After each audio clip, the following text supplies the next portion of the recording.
7 o'clock in St. Louis. You are listening to The Morning After. It is presented to you by Brown and Crouppen from the Stiefel Studios. We're on 101 ESPN and the TMA STL YouTube channel. Tim McKernan, Doug Vaughn, Martin Kilcoyne with you. Little Jackie Papers on the ones and twos. And Chairman Kurt's chair is empty. Do we need to send him an APB, Jackson? I think he's gone. Was he going out of town? He's off today. Yeah. Oh, That was done, yeah. He's off today. Papers just turned his back. Anything else? We're good. He's not here today. Trying to get my ducks in a row. Okay. Get your ducks in a row, buddy. If you don't have a text inbox name, Jackson is flustered, so this would be a good day to hammer him with, I need an updated text inbox. And Sharon Clayton was ready, right?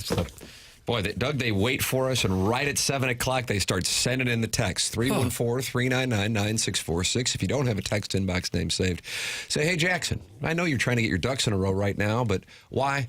Would you like giving me a text inbox name right here? And then you can give your suggestion, and Jackson puts it in there, and the next thing you know, you are a friend of the show. Oh, okay. If somebody calls in, Jackson, I guess you're filtering them? 314-974-0101, Collier and Thompson phone lines. And, of course, you can open up your YouTube app, type in TMASTL, subscribe to the YouTube channel. You can watch the program, and you can participate in our Michelob Ultra YouTube chat. And then, of course, we have the Design Air Heating and Cooling email of the day, where you can email in the morning after at InsideSTL.com. Doug, we have a request from the amateur proctologist to break down last night's NIT championship game. That's going to be all of the 9 o'clock hour. I would think. Can you push it to 10? Yeah, for onboarding. If you don't mind, if you guys want to tackle that solo. The War Damn Eagle. But I'm really curious here on this Sadie Hawkins for the TMA lead for Monday, April 6th, 2026. Martin, here are your choices for Doug.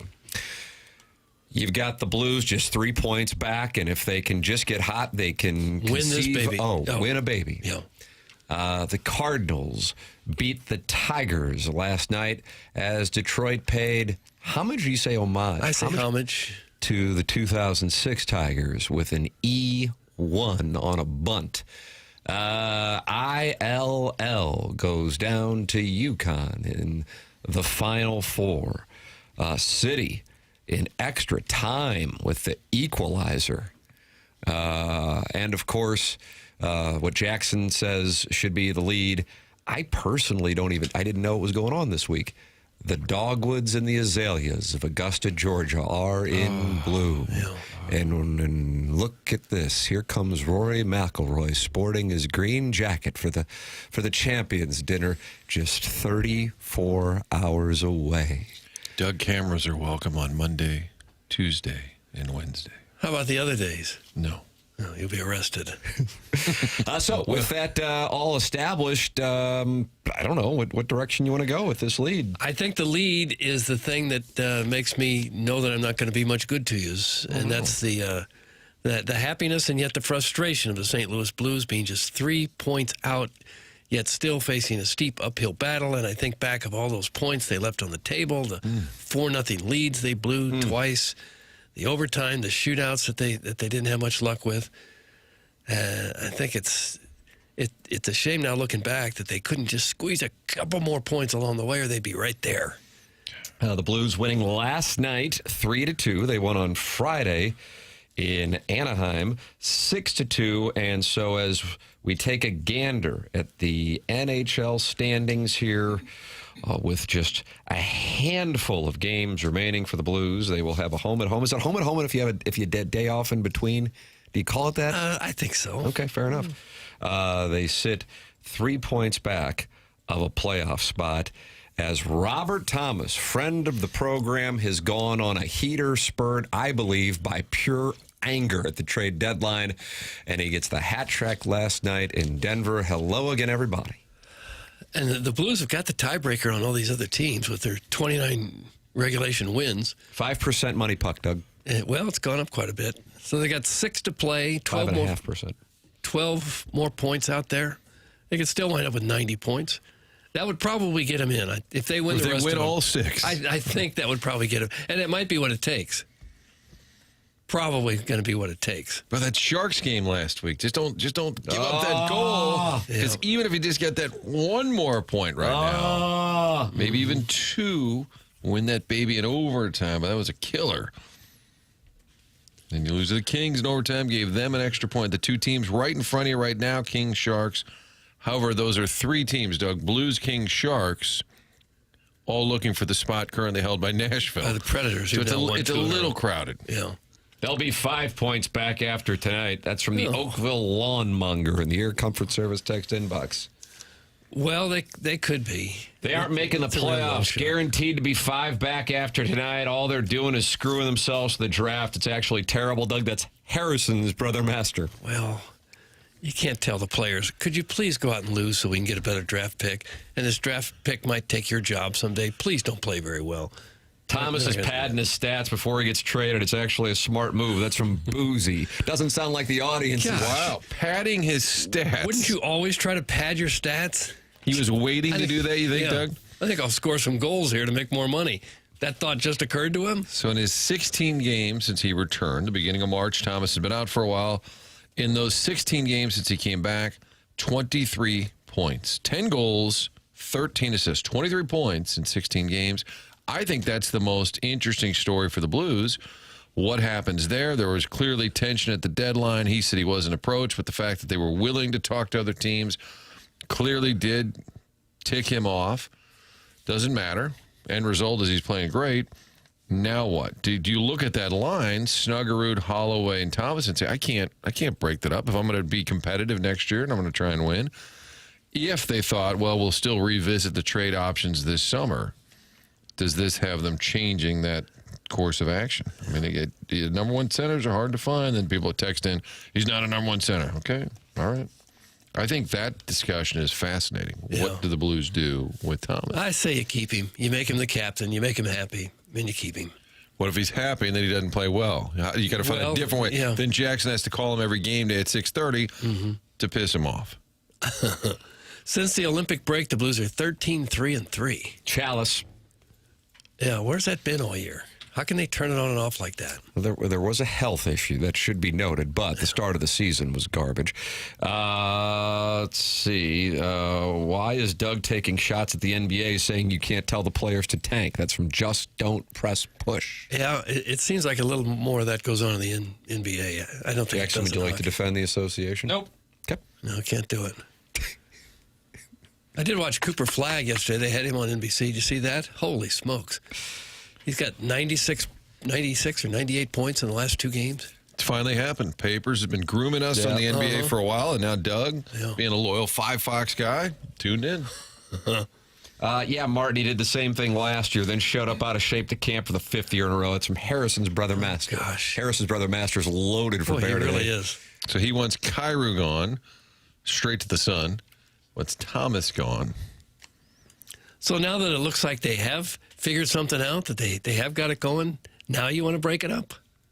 Harrison's brother Master, would you like to break it up? 314-974-0101. That's how you can call in to the program and talk it over. It just seems like you subtracted a couple of grizzled veterans, replaced them with young guys, and now they've clearly got something that's clicking. I think they would probably pretty much hang with this group. But again, what was interesting last week when Vitale was saying, all right, here we go. San Jose is kind of like a playoff game. Now the pressure's up. Let's see how they handle that after everything was kind of laid back. Don't worry about it. And then they lose.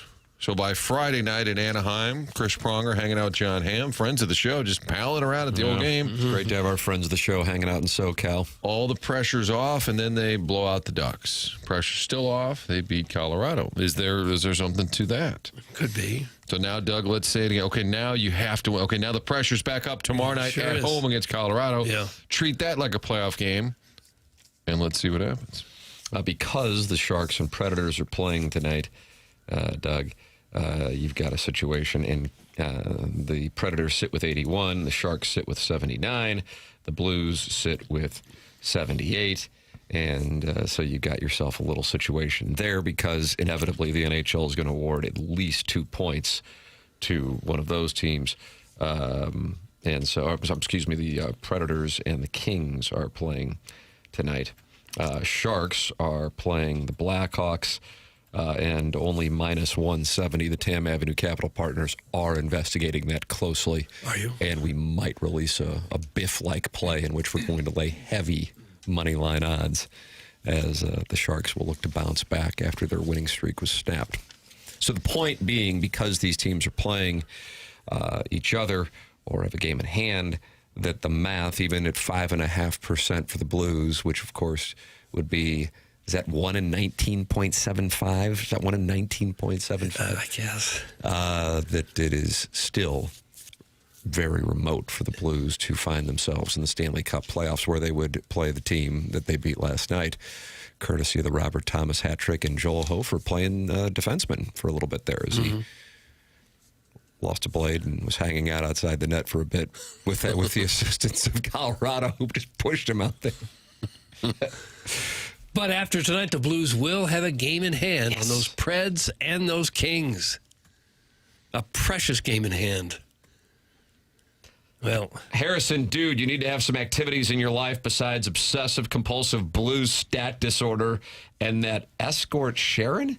That's from the Warson Woods wacko who's deciding to take on a two-front war against either you call it the Alliance or the axis of evil that is Harrison's brother Master and Sharon and Clayton.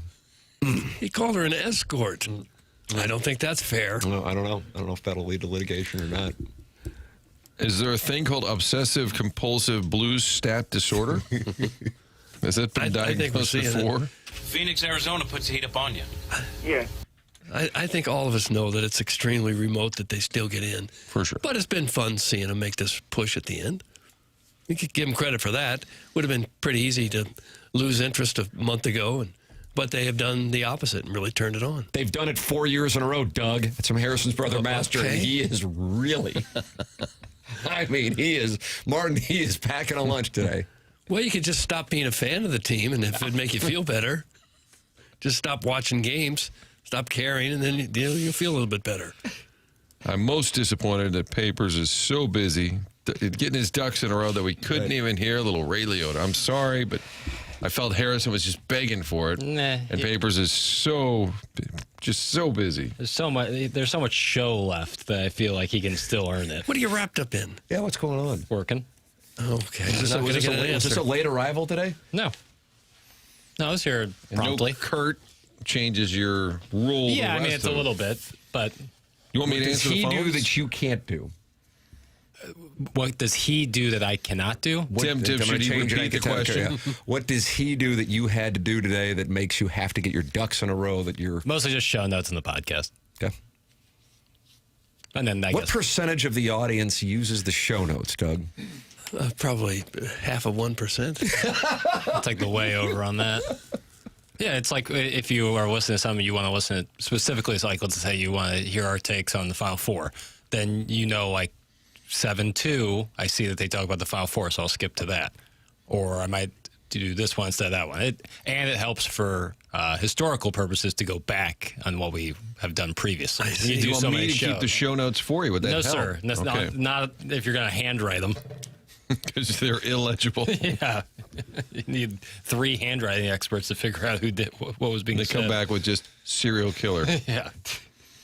Well, how do you do these show notes before we've even done the show? It's a great question. I don't do them before. I do them as we do them. But you're typing busily over there as we discuss certain... Yeah, I mean, I get the gist of it. Okay.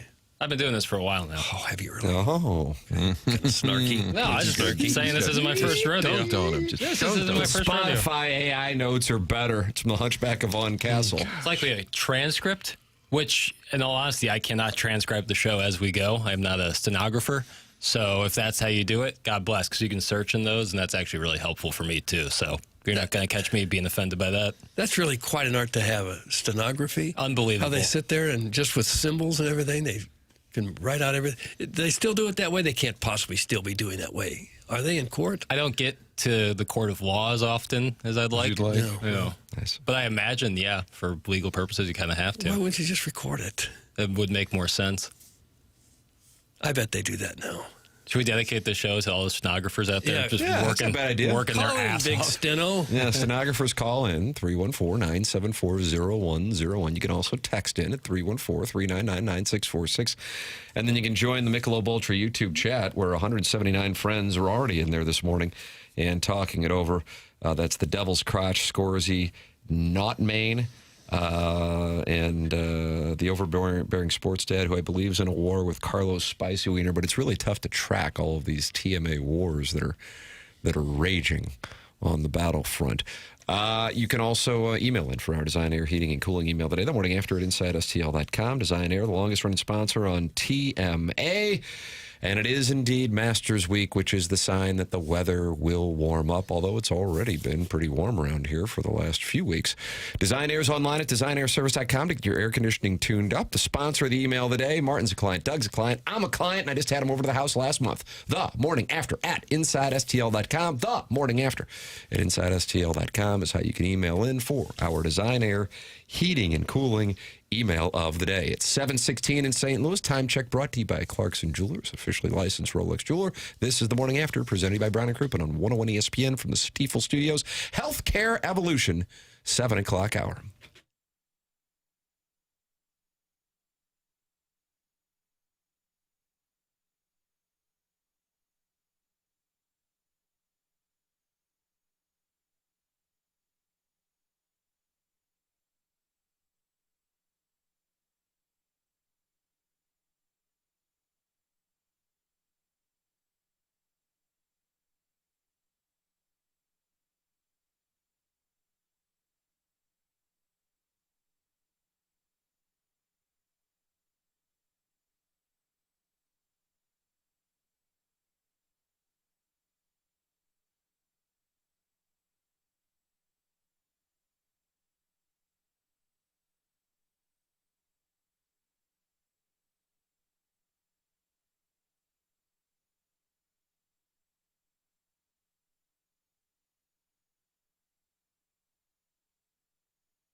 ILL.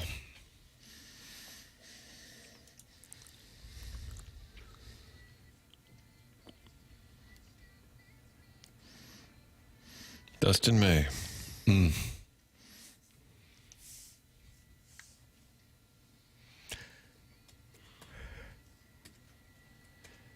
Miles Michaelis.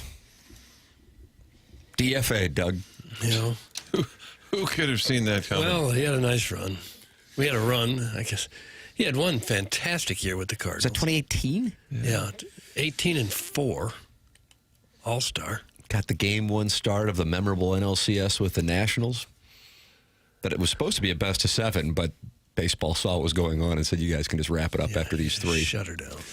It is TMA. The show's presented by Brown and Crouppen, and we are in the Healthcare Evolution 7 o'clock hour here on the program. Tim McKernan, Doug Vaughn, Martin Kilcoyne, Jackson Burkett with you on the show. And if you want to call in, Chairman Kurt's vacationing in Jackson's parents' place in the Hamptons today. So Jackson will answer the phone call. Is that correct? Sure. Okay, fair enough. 314-974-0101. That is how you can call into the program. You can also text in at 314-399-9646. The Air Comfort Service text inbox. Just open up your YouTube app. I mean, that's really your podcast source. You can watch the program. You can go back and watch the program. You can talk it over with other TMA listeners. That's right there, and that's brought to you by Michelob Ultra. Doug, ILL gets to the Final Four, but UConn shoots. Illinois doesn't, and that ends it. ILL losing to the Huskies. Danny Hurley's back in the Final Four for the third time in 4 years, taking on Michigan tonight. Interviewed him right after the game. The crowd started booing there in the dome. Did you hear that? Yep. And he didn't know what they were booing about. Yeah, we'll take a listen. Here it is. How about this freshman over here, the poise that he has? I mean, the start to the game and then the finish to the game. I don't know what, are they booing? The headbutt? I don't know what they're booing. But he's amazing, and, he got us here, and then he got us off to a great start, and then the 3 closed it.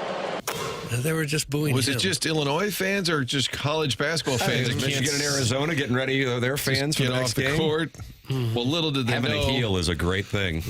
Little did they know there'd be quite the intermission with the chain smokers taking over the court out of That nowhere. was a pony. Out of That was nowhere. a pony. What happened? I don't know Watching why basketball. they do things like that. Bizarre. Like, I thought the Michigan and Arizona were on the court getting loose. I walked out of the room and I came back and there was a concert going on. I thought I had switched channels. Doug Mount Rushmore of chain smokers. So. I don't know. I couldn't give any titles. And they teamed up with Coldplay, did that one song, kind of. They must feel like they have to keep that huge crowd entertained every second. They got 72,000 in the building. They must think that they couldn't possibly sit still for 30, 35 minutes before the next game starts, so let's give them something. So they were booing Danny Hurley because they were mad that the concert hadn't started yet. That could have been. Bizarre. That's got to feel terrible. You just won a national semifinal. You're on the floor with your players. And I don't hate Danny Hurley. I've found him, now he can be annoying, but at times I get a kick out of him. I think there's a method behind the madness in a way. He's got an unbelievable streak going. Oh. I mean, his numbers are incredible. He's got a chance to win 3 out of 4 national titles. Mm-hmm. Johnny Wooden? Yeah. They put that graphic up of like winning percentage in the NCAA tournament, and Hurley's is crazy. He's 11-0, Sweet 16 and beyond. It's crazy. The last It's insane. 3-4 years. Recovering alcoholic says we should have lost by more. He was there. Yeah. Jackson, do you agree with that statement? I just thought Illinois couldn't. I thought they were getting pretty decent looks and just not being able to make them. Yeah. And it was obviously a really physical game. That's how both teams like to play. And I didn't think that affected Illinois adversely. But yeah, I just thought it was a case of UConn in the right moments was hitting shots, and Illinois couldn't knock them down. I thought it was a great effort by both squads. I kept waiting for him to get on a run. Just get it. Just like They tried. Yeah, They couldn't get it going. Got it to 4. They just looked sloppy the whole game. Like every time they looked like they were tripping, falling down, throwing the ball. They just didn't look right. UConn scored 18 more points in Illinois from 3-point range. Mm-hmm. It's hard to win with that kind of disparity. It just didn't look like the same kind of Illinois team we'd seen earlier in the tournament. Yeah. They didn't seem to play with a whole lot of confidence. But when the shots aren't falling, it's hard to look like you're confident. 6 of 26 from 3. Yeah, that's not how they got there for sure. And Brad Underwood was all over his team and called the timeout early on the offensive rebounds, which is actually part of their offense. And they were getting owned. They responded, went on a run, took the lead. But in the end, the shots just didn't fall all night. And not only did they shoot 23% from 3, they didn't really get it going outside of 3 either. 19 of 56 from the field for ILL. My God, just like I felt like if there was a roll to get, UConn got it. Illinois had a bunch of layup looks, and they couldn't convert them. Yeah. And that would have been huge for a game that, was tight until at the end UConn was able to pull away. Yeah, that's every break when UConn's not in like, oh man, we got screwed. Like it's the rub of the green, essentially. Yeah. Do you like that term, rub of the green? I guess I don't mind it. Here's Brad Underwood, an emotional Brad Underwood, following the loss Saturday night. I can't hardly talk. It stinks. You want them. Please don't ever judge me for wins and losses. That's not who I am as a coach. Relationships, you want it for them, and it's, yeah, I'll leave it at that. A lot. This is incredible. This is a drug. This is addictive, and I mean that in a way that it hurt losing in the Elite Eight 2 years ago. This is worse. It's an incredible spot to be in because of the people, and I'm going to speak selfish for a minute. Every one of my stops along the way, everyone from Dodge City to Columbia, South Carolina, every stop. This run has brought people that are important to me back into my life and the relationships that I had. And to see the orange and blue out, I can't thank them enough. And I hope this team created memories that last a lifetime for a lot of people, no matter what age. It did for me. Sorry. Brad Underwood following the loss to UConn on Saturday night in Indianapolis. Henshinstown, see? That scene on Friday when they were there for the open practice, there's like 17,000 Illinois fans, and you could see Underwood just kind of nodding, waving, grateful. So everybody could be back except Boswell will be gone, Humrickhouse will be gone, and then old Keaton Wagra, I got to think he is gone. Yeah. But the rest of the itches and vitches will be back. And you got that Quentin Coleman committing the other day. Yeah. I don't know of another tournament or sporting event where the people are just so shattered when they lose. I mean, it just breaks a man. Grown men in tears minutes after the game. I can't think of any other event where they're like that. Doug, do you think the proper follow-up after that emotional comment would be, well, at least you don't have to play Michigan on Monday? Yeah. Because it does Are you pretty happy about that, Coach? Barkley was doing that because Dan Hurley was kind of giving them, poking them about everyone picking Illinois. Mm-hmm. And Barkley goes, I'll give you some more ammunition. I'm picking the winner of this game, the Michigan-Arizona game. He said, I'm taking this game, little man. Yeah, he called him little man. Little man. Is Dan Hurley a tiny gentleman? He played for Seton Hall. Yeah, he played Seton Hall. I wouldn't imagine you could be like 5'6" and play for Seton Hall. I think he's like 6'1" or 2. I think Barkley thought Illinois would roll UConn, like easily. So probably eat that a little bit. I think coaching related, though, that over the weekend, that Tommy Lloyd re-upped at Arizona. Yep. And then Dusty May, Michigan, said, I'm not going anywhere. So that one job that's still sitting there. So if you're a Billiken fan and you're getting paranoid, well, if Michigan opens up, if Arizona opens up, those two are off the table, apparently. And now all that's left, the big dominoes, North Carolina. Papers, do you predict? Yeah, what do you got on that? Is that going to be Billy Donovan? It just seems all signs point to Billy Donovan. If you're a SLU fan, you're really hoping it's Billy Donovan. Well, would they go after shirts at North Carolina? I don't know. I mean, any vacancy, especially one of that magnitude, you're just going to have to monitor if you're a SLU fan, whether it's... See, I think it's more about the domino effect of the place where the guy goes. I don't think Josh Schertz is going to North Carolina. Right. You think that's possible, Martin? No, I'm saying okay. the fact that Arizona and Michigan didn't open up, I think those had a chance of reaching out to shirts, and then there would have been mutual interest. Now that those are off the table, I think you're good. Right. But But then the question is, if Donovan doesn't take it, who gets it? And then that creates that opening. Right, and that's what Jackson is saying, right? That if you get a couple deep and a couple guys turn it down. Right, like if Graham McCaslin takes it from Texas Tech, and now Texas Tech is open, and they obviously have a ton of money that they like to spend on college athletics, then you'd have to be a little bit nervous. So no matter what, you can't relax. Right. I'm surprised that Dusty May has even asked the question, would you take another job? He's got probably the best team in the country right now. He's at a major close to being a blue blood basketball school in the Big Ten. Where else are you going to go from there? Where do you go from being the number one team in the country? Say, oh, good, I got a better job. Now I got a chance to win the national title. You're about to win it anyway. Right, especially when he was at Florida Atlantic all of 4 years ago. Yeah. Harrison's brother Master is... I got a feeling I have to dust it.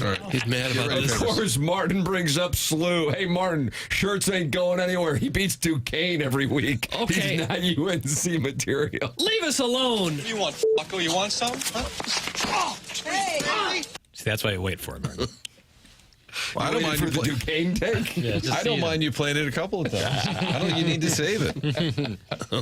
What type of loser shows up to watch basketball practice? Touch a woman, you losers. Such a B-fib move. That's Beer Cats, who lives in Illinois but is anti-Illinois and was probably delighted to see UConn win based on his text on Friday. Well, these fans went to Indianapolis for the weekend anyway. What else are you going to do for an hour and a half or so but go and watch them practice? What else are you going to do in Indianapolis that's going to take up all day? Of course they went to see him practice. Henson was doing a speaking thing, kind of like what Pronger was doing in SoCal. He was giving a speaking engagement, Yeah. Brian Henson was? Okay. I would have gone to that. SLU played Michigan as well as anyone. That's from Starfish Street. Yeah, that really was an unfortunate draw for the Billikens to run into that buzzsaw. I mean, we knew it when we saw it, but then you see what Michigan's doing. Oof, cats and dogs. Papers, you were on Arizona. I'll tell you what, if there's one thing about this Jackson Burkett, when he loses a bet, you can count on he's going to pay it. You can count on it. Yeah. I forget about our bets. So I forgot about it until the morning. Hey, no. after. I see a Venmo from Jackson Burkett. I'm like, oh, sweet. What did we bet on? And I guess I took Michigan. Yeah. And you had Arizona. Yep. And yeah, that was I didn't think it was going to be a no sweat loss. Yeah. But if Michigan can play like that, there's not G League teams that could even compete with them. Oh my God.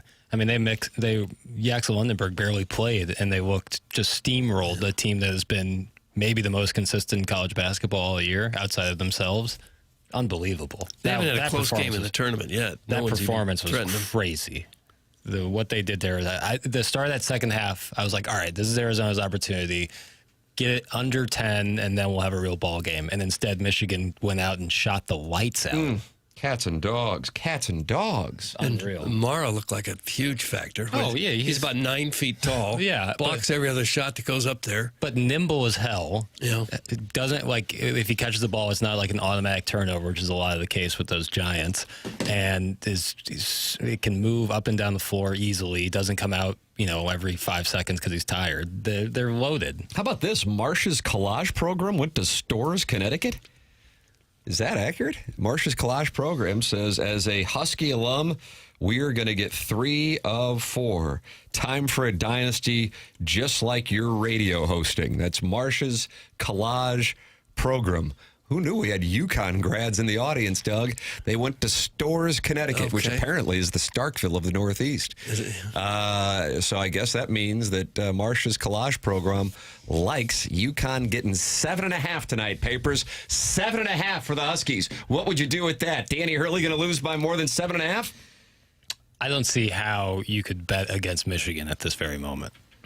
Like, I get that anything can happen in a 40-minute basketball game, and maybe Michigan comes out and isn't shooting as well, and UConn kind of punched them in the mouth early.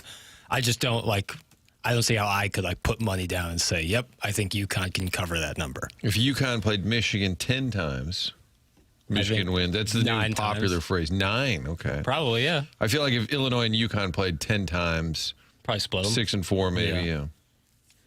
I think if Michigan and Arizona plays, it's maybe 6'4", 7'3", but What about Yaxel? but they're still so good without him. He says he's playing tonight. Yeah, I know he's going to play through it, but it's dangerous anytime you're going. I think it's a bone bruise is what he's got at the moment. Sprained MCL, low-grade sprained MCL. Okay, yeah. It's playing dangerous.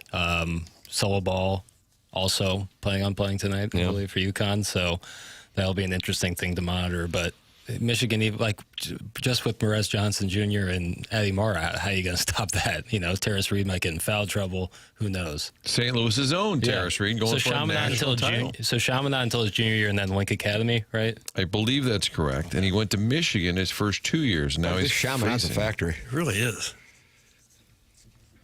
Wonder if I'd be in the NBA if I would have gone to Chaminade. Probably. I think Seriously? so. You think so? You So wouldn't it'd have been fought like the politics. It would have so been much. when everyone mentions like the greats of Chaminade have been McKernan, Lee, Beal, Tatum. Yeah. Wow, left out Kachuk. Interesting. Yeah, the Stasny. Well, didn't Brady and Matthew like they do the classic hockey thing where they go like to Chaminade just for a little bit and then go play juniors elsewhere? I know they'd not compete for Chaminade. Right. Like Walter, I believe, was saying, I think we can avoid that. Right. Like whereas Tatum is out there like in the small Chaminade gym. You saw it firsthand, and you beat it firsthand. I was on the team. See? Firsthand. I was on the team. Had they just let you play, you just shut him down. No, it would have been like, what's going on? Oh, no. Is the mascot playing? Going to UConn isn't a brag, Marsh's collage program. It's the dumbest school in the Northeast. That's from Atlantic 10 correspondent and A10 gambling expert Jugs in D.C. Is he a GW guy, Doug? I don't know. think he might be a GW guy. But it's kind of good school. And they were the revolutionaries until Chuck Todd told them to be the Chuck colonials. Todd has had enough. The other way. They were the back Colonials, Colonials. and that was so offensive. Yeah. Got it. The dumbest school in the Northeast. Yeah. Huh. Well, there are a lot of Ivy League schools up there. Gentlemen, don't forget Ben Bishop also went to Chaminade. Yeah. There you go, Doug. Vesna. Anyone catch the Fab 5 Altcast Saturday night? I did. That's from Plowboy's Dwelling. You guys see that? Anybody? Nurse No. Jackson? Were you I saw- Tam Ave? No, I saw that was available, but we just watched the regular broadcast. You and Herb? Sweet. Sweet guy.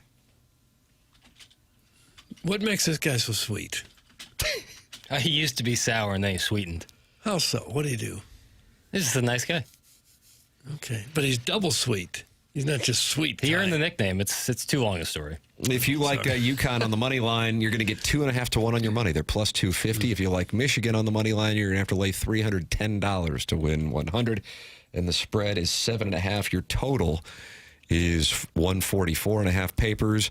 The bet that I felt best about going into the weekend was the over on Michigan and Arizona. That covered with relative ease. And then I alt-betted at 166.5. And if they wouldn't have been missing layups at the end, I get home on that. And that was paying like plus 250. Yeah. What was the regular total? I think 155. Okay. Something yeah. like that. That was a good play. Yeah. Yeah. I liked Illinois and I liked Arizona, so I did not too well. It's okay. You were 16-2 last year on the spread zone with college basketball, or something like a 14-2. Yeah, I could have never seen what happened in the Michigan-Arizona game. That, to me, was the most shocking. That Arizona just didn't look like they belonged on the floor, really. I mean, it wasn't like they were playing terribly. They just weren't making shots, but Michigan looked unstoppable. Michigan's just got everything going. They're so fast. Yep. And they're so deep, too. Like they say, like the 9-starter thing. Like, it's crazy. My buddy Brendan went to Chaminade. He's a really good optometrist. That's from Percy Blumpkin. So there's another one we left out. Okay. Left him out. Yeah. You can text in Chaminade alums, whether they be NBA or NHL stars or just wonderful optometrists. 314-399-9646. Air Comfort Service text inbox. Talk it over in the Michelob Ultra YouTube chat with 237 TMA listeners. We're at 6,760 subscribers on the TMA STL YouTube channel. Doug, if we get to 6,800, you get gold bullion. A gold bullion from William Devane. YouTube.com/TMASTL. That is how you can get involved on the program and watch and talk it over with other TMA listeners. Healthcare Evolution, the sponsor of the 7 o'clock hour. If you are dealing with an injury, Healthcare Evolution can take care of it literally today. And you're going to get 10% off when you let them know you are a TMA listener. You want real answers and same-day pain relief, Healthcare Evolution can get you in the next 24, 48 hours, and you can be feeling relief within the next 24, 48 hours. Go online at healthcare-evolution.com. For years, I thought I had a slap tear, and I did initially, but after a number of years, it's gone away. And I am grateful to Healthcare Evolution for having the technology to be able to show me that. Doug went there. Jackson went there. You can go there as well and get 10% off when you let them know you're a TMA listener. Healthcare-evolution.com, sponsor of our 7 o'clock hour. We've talked about the Blues. 3 points back of a playoff spot. The math is 5.5% for a playoff spot as the season winds down. They will take on the Avalanche again, this time in St. Louis tomorrow night. Pregame here on 101 ESPN at 6 p.m., puck drop at 7 p.m. The NCAA tournament, Illinois coming up short against UConn. The Cardinals winning last night, but they lose the series, and that makes the record 2-1 on the season, I guess? No, it's just not how it works. I know a lot of people seem to think it does. Their record's 5-4. All right, we'll talk about that because Jordan Walker's got this town a buzzing. We'll talk about that coming up next here on The Morning After. It's presented to you by Brown and Crouppen on 101 ESPN from the Stiefel Studios.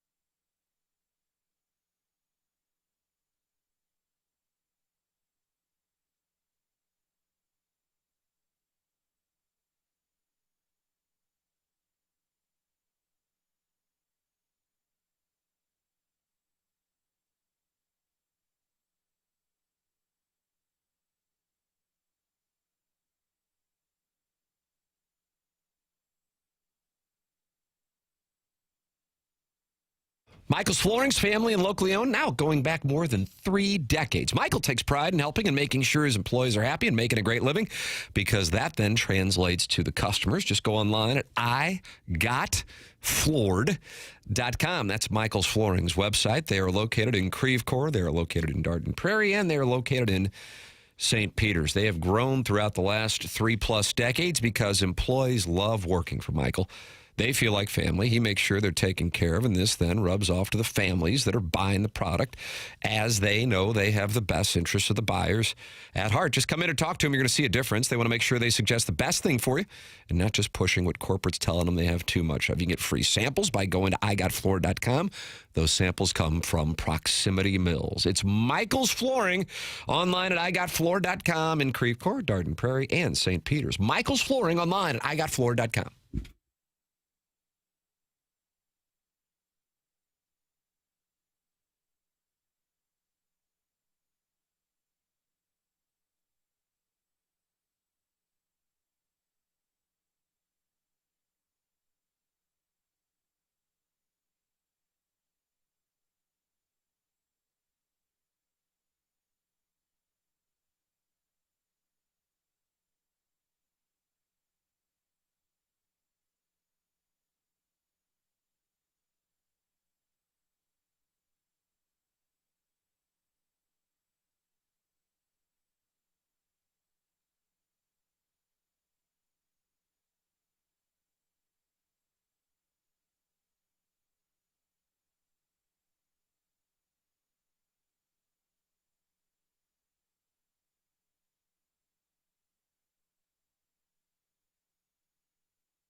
This is Jackson with a Sports Center update brought to you by Universal Windows Direct. We got UConn and we got Michigan tonight for the NCAA Tournament National Championship, and you can catch the game right here on 101 ESPN with tip-off starting at 7:30 p.m. That was another Sports Center update brought to you by Universal Windows Direct. You'll be saying, I love my windows.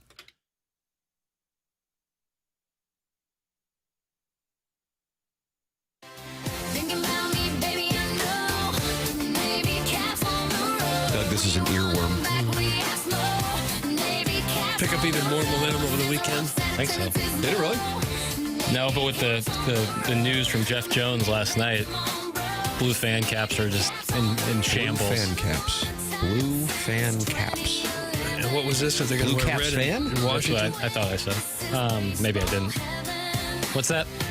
Jeff Jones tweeted out, bad news for the Blue Hat Crew. I don't know if he means this show, but he said We're the Blue Hat Crew? the Blue Hat Crew. He said the Cardinals will be wearing red in D.C. Jeff Jones said, I was told that today, so it's down to just Cincinnati and Philadelphia. I appreciate for the looking Blue. into it. What the hell are they doing that for? That's a great question. Unbelievable. Just to spite us. It's unbelievable. God, it looks so ugly. It's brutal. It looks It terrible. looks so ugly, especially when you have like this classic uniform. I don't get it. But either way, Doug, the Cardinals win last night in a game that, honestly, when Detroit went up 2-0, I was thinking, well, that might just be enough to take care of business. It looked like the World Series game with the Cardinals bundled up. And then also it was a memory from the 2006 World Series as the Tigers mishandled a bunt, threw it away, and that spurred the Cardinal rally. Here we come, Redbirds. Here we come. 5-4. This is a heck of a start for this young ball club. Would have been bad, though, to get that sweep, Doug. Then you would have been thinking, all right, here go. The rails are off. Yeah. This is the team we thought they were. So you can avoid that narrative for a little longer. Jordan Walker had a good weekend. He looks like he's turned the corner. Obviously, very small sample size, but in some ways, he does look like a different player than what we've seen the last couple of years. He looks very confident in right field. 949 OPS. He gunned down 2 runners. Just missiles. Threw the ball 100 miles an hour. Sweet from mother right of field. mercy. It's the hardest throw up in the outfield, I think they said, this year. Baseball card statistics, 300 batting average, 2 home runs, 8 RBIs. I'm personally, I got to tell you, I'm just not sold. I hope, my God, I hope it wasn't even something that really was on my radar this year. I'd kind of moved on. But I don't know. I still see. It's a little early to be. Listen, I hope, Red, Shawshank Redemption. I hope. No, I don't think the team will be a contender. But I'm talking about Jordan Walker. Oh, okay. I don't know who's talking about him being a contender. Yeah, I don't think they're. Martin, what are you saying they're going to? No, every time Walker hits a home run, we get this immediate analysis. Ooh, his swing's better. Oh, he's back on. It's like the Dennis Gates coaching verdict comes after every game. Yeah, let's just wait and see. But he has looked better. He's You gotta give him had a that. couple of nice moments. Absolutely, I'm rooting for him. Nice fella. It's got 9 Ks and 30 at bats. But let's just calm down. Yeah. Top 1% still in hard hit percentage and exit velo. Yeah. No, he had a big old grand slam on Saturday. Couldn't outlast the Dustin May start, however, Doug. Your No.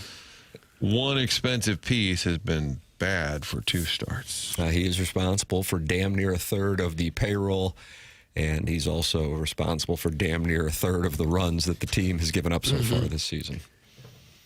They might be regretting that signing 2 starts in. I don't Little know. early. You know, as I said when we were talking with Brad Thompson on Thursday, that Rick Horton, I happen to be listening to the game, and they might have been talking about it on the telecast, I don't know.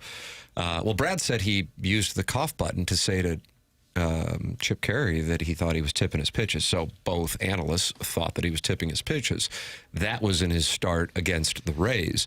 Then he goes out there against the Tigers, and, you know, I mean, if you're tipping your pitches in back-to-back starts, that's a problem. But the Tigers were laying off his off-speed stuff and then would settle in for when he would try to get it across the plate, and then they would just ship it.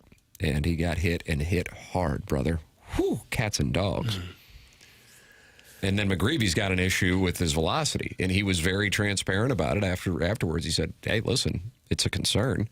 he's still able to get guys out. Wasn't as effective on Friday as he was on his Busch Stadium start the previous weekend against the Rays, in which he didn't allow a hit. But his velocity has declined, and that was starting in spring training. May has the velocity. He's getting raked. Well, that would be a problem if 40% of their starting rotation's got an issue here 2 weeks into the season.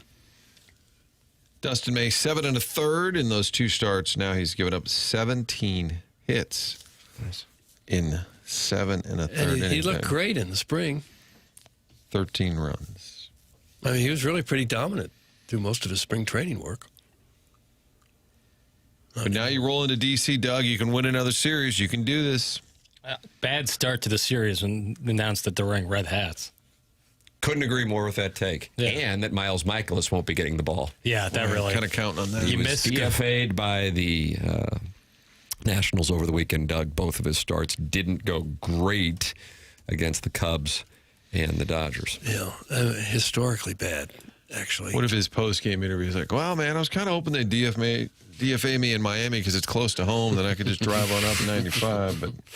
But so he is no longer with the Nationals. He allowed 11 hits, 11 runs, and that's in multiple starts, Tim? Those 11 hits and those 11 runs? no, the other one against the Cubs, 6 hits. Better? 6 runs. So a total of 15 runs, Martin, in 9 innings of ball. So that ended it for the Natitudes. Managed by Blake Butera. 33 years old, huh? Blake Butera. He would be younger than Michaelis. Oh, yeah. But the oldest player on the Cardinals, tied with Ryan Stanek, who got the job done last night. And then Riley O'Brien came in and got the save. So the Cardinals 5-4 as they head to Washington. And then they will take on the Red Sox here in St. Louis. The Red Sox are 2-7. All hell's breaking loose in Boston. Chants throughout Fenway yesterday. Sell the team. They are not happy in Boston. How do they think selling the team is going to help? They spend all kinds of money. Are you asking that here or are you asking that there? Well, just kind of throwing that up for grabs. Boston has never shied away from spending money. Well, they did for a little while with Hamm, which was what was so confusing. They hired him to kind of change their approach, and after a year or two, they said, all right, never mind, we're not going to do that anymore. They don't seem to have a firm direction. Wilson Contreras is 5 for 31 so far on the year. Not great. They'll be here this weekend, Doug. It's the return of Wilson Contreras and Sonny Gray. Standing ovation's going to be sick. Oh, yeah. They probably won't be able to play much of the game. People just clap forever. Sit down, please. I'm bringing a Navy Caps on the Road sign to Tuesday's game. That's from Jugs in D.C., who it sounds like he is going to the game between the Cardinals and the Nationals, and he will have a sign held up high. Okay. And it will say, Navy Caps on the Road. Nice. Nice job, Jugs. Now, what's more important, Navy Caps on the road or getting better players? I think It's kind of a toss-up. I think they work hand in hand. Yeah, if you get Navy Caps on the road, great players will want to play here. Yeah, like Mookie Betts will be like, damn, all right, I'll take a discount. All right. You think he would? Right. Dustin May's next start is scheduled for Friday against his former team, the Red Sox. Trying to see if Sonny Gray will make a start. It doesn't appear that Sonny Gray is lined up to pitch. Right, it's hot. Yeah, that's right. Sonny's going Wednesday, if I'm not mistaken. Jugs in D.C., you are a humongous dork. That's from the TMA Reddit Insider. Oh. That's the problem is, like, you could just text into the show something totally normal, and, like, your red rate might get, up a little bit, and then you're just going to get ripped to shreds. Even if you didn't say anything, like, bad about anyone else. You're only as good as your last text. Yeah, it's just really, it's a war of attrition. What's this mean? Is our ace really good? That's from Wedding Tackle. Libertor's been solid. Yeah, he's been good. Palante pitches tonight, right? Yeah, interesting to see if he can replicate some of the good stuff he had on Tuesday of last week. Leading the team in batting average, antiquated stat. You have to give that caveat every time. Younger at 310. I love the fact. Put the bunt down. I do like the bunts. Beautiful. I like the bunts. And then they just child of chuck the it. 80s. I can't get enough of it. Make them make a play. Right. And chuck it into the I thought they outfield. did a great job on the broadcast saying, like, you're forcing him to worry about that speed, and so the chances of an error go up because you got to get it over there quickly.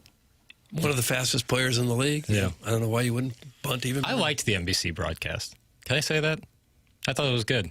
I thought it was good too. I thought the Peacock. It didn't. I mean, it just was solid. There was no nonsense. No, I guess right. is what I would say. So Well, I was thinking that as well as I was watching. Yeah, like Benetti's good. I really like him. Very And much so. Love having BT on there.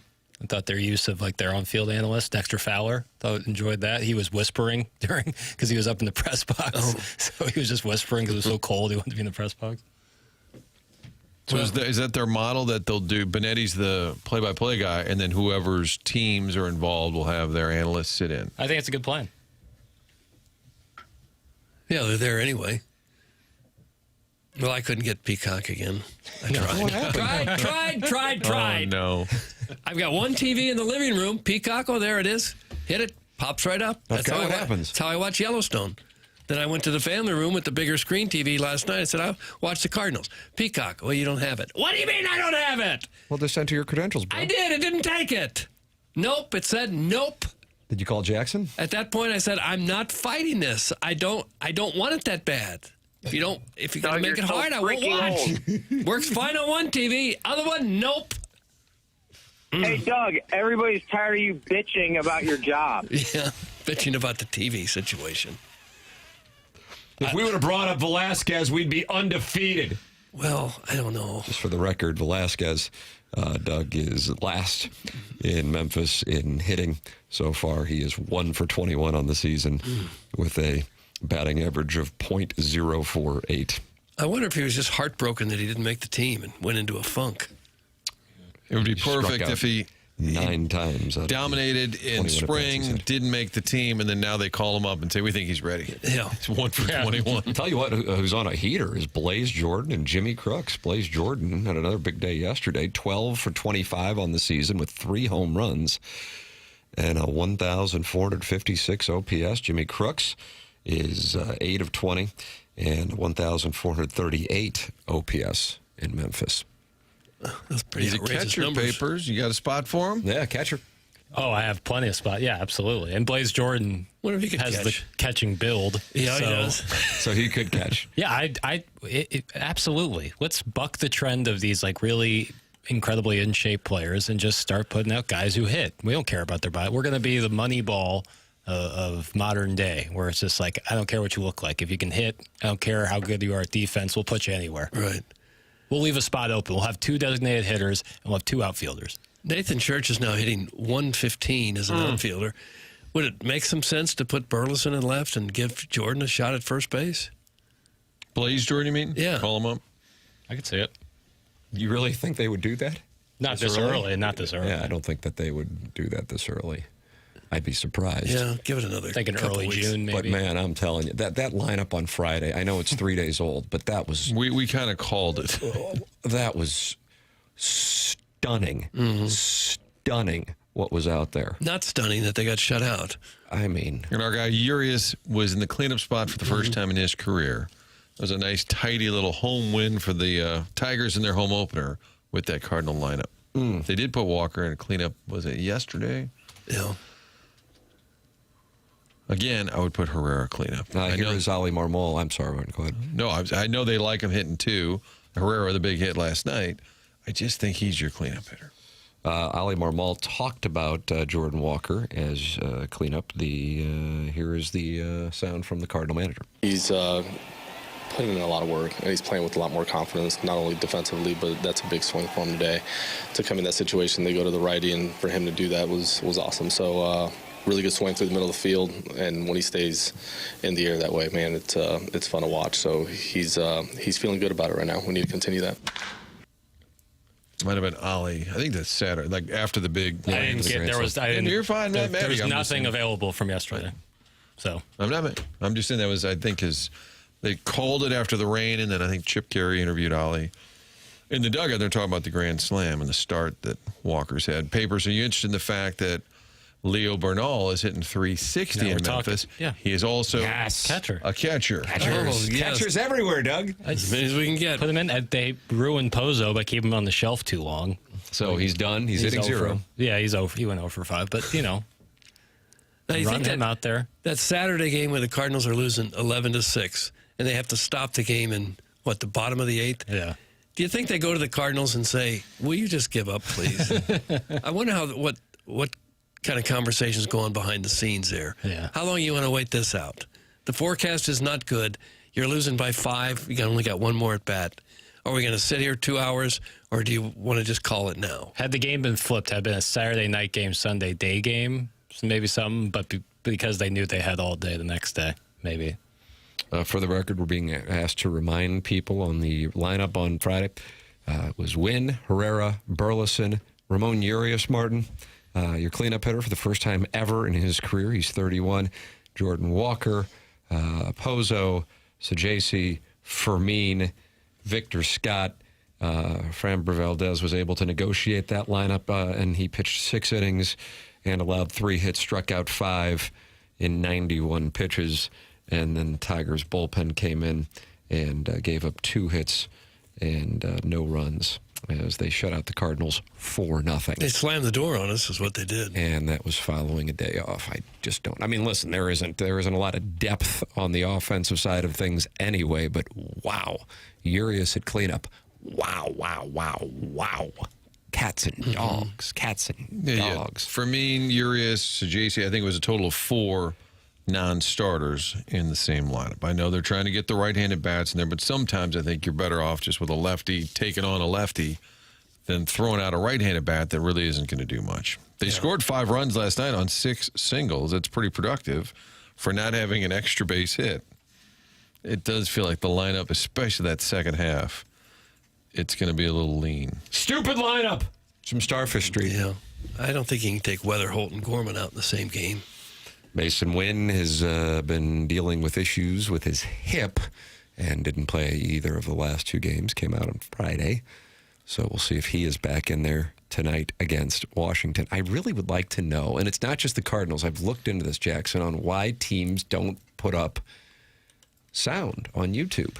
I know. It's really brutal. And then even if you subscribe to MLB.TV, which I do for all 30 teams, well, I get all 30 teams, just like anybody who would buy the season-long package. It's not there either. Right. I don't get that. Yeah. Probably Hockey couldn't make it more available. I woke up this morning and the Robert Blues Thomas, make it a thing. Absolutely. I just don't get it. Yeah. Like I go usually It's for a the no-brainer in 2026. You want to grow the game? That's where the younger people are. And everybody in town has access to Blues postgame after every single game. Right, and they make it available on their website. They usually tweet it out, whereas I go to the MLB Film Room, which is on MLB.com/Cardinal/video, and then they have usually a minute-long condensed version of Ali Marmol's post-game scrum press conference. And no, it's not. Didn't have it last night. They didn't have anything from last night, assume because it's not their broadcast with Peacock. Yeah. Peacock couldn't find anything.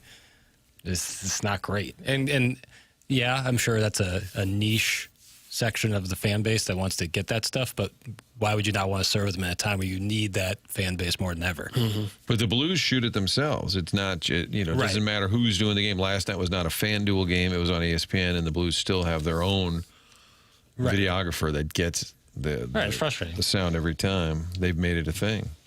Stephen Time's theory is that it might be collectively bargained by the players. To not be I don't know. I don't know why the players wouldn't want that. I don't understand. Stephen Time, you can call in. Now, Jackson has to handle the phones here, but you would take Stephen Time's call? Of course. 314-974-0101. That is the Collier and Thompson phone lines, and you are welcome to text in as well. If you would like a text inbox name, Jackson will do it today, tomorrow, and Wednesday. And after Wednesday rolls around, Jackson shuts it down. Not only because Thursday is the 8th, but also because it's the start of the Masters. And Doug, the dogwoods, the azaleas, the pageantry. All right. Oh, the family. Oh, the tradition. Will you be watching the coverage from the range today in Augusta? From the range, no. I will not be watching guys on the practice range. When the tournament starts, sure. Practice range stuff, I'm a little busier than that. I won't be sitting around watching that, no. Don't you want to see their trajectories? No. Just let me know when the tournament starts, and I'll watch that. Did I read that McAfee wanted to do his show from there, and Augusta said no? Does that sound right? Yeah. Why is that? I saw that was story online. I don't understand why that's a story online. Well, it gets clicks. Okay, well, you know what? I got to be honest. That's a good answer, and I will stand down. Yeah, I mean, it's like, like there's outlets that like just report on what he says on his show.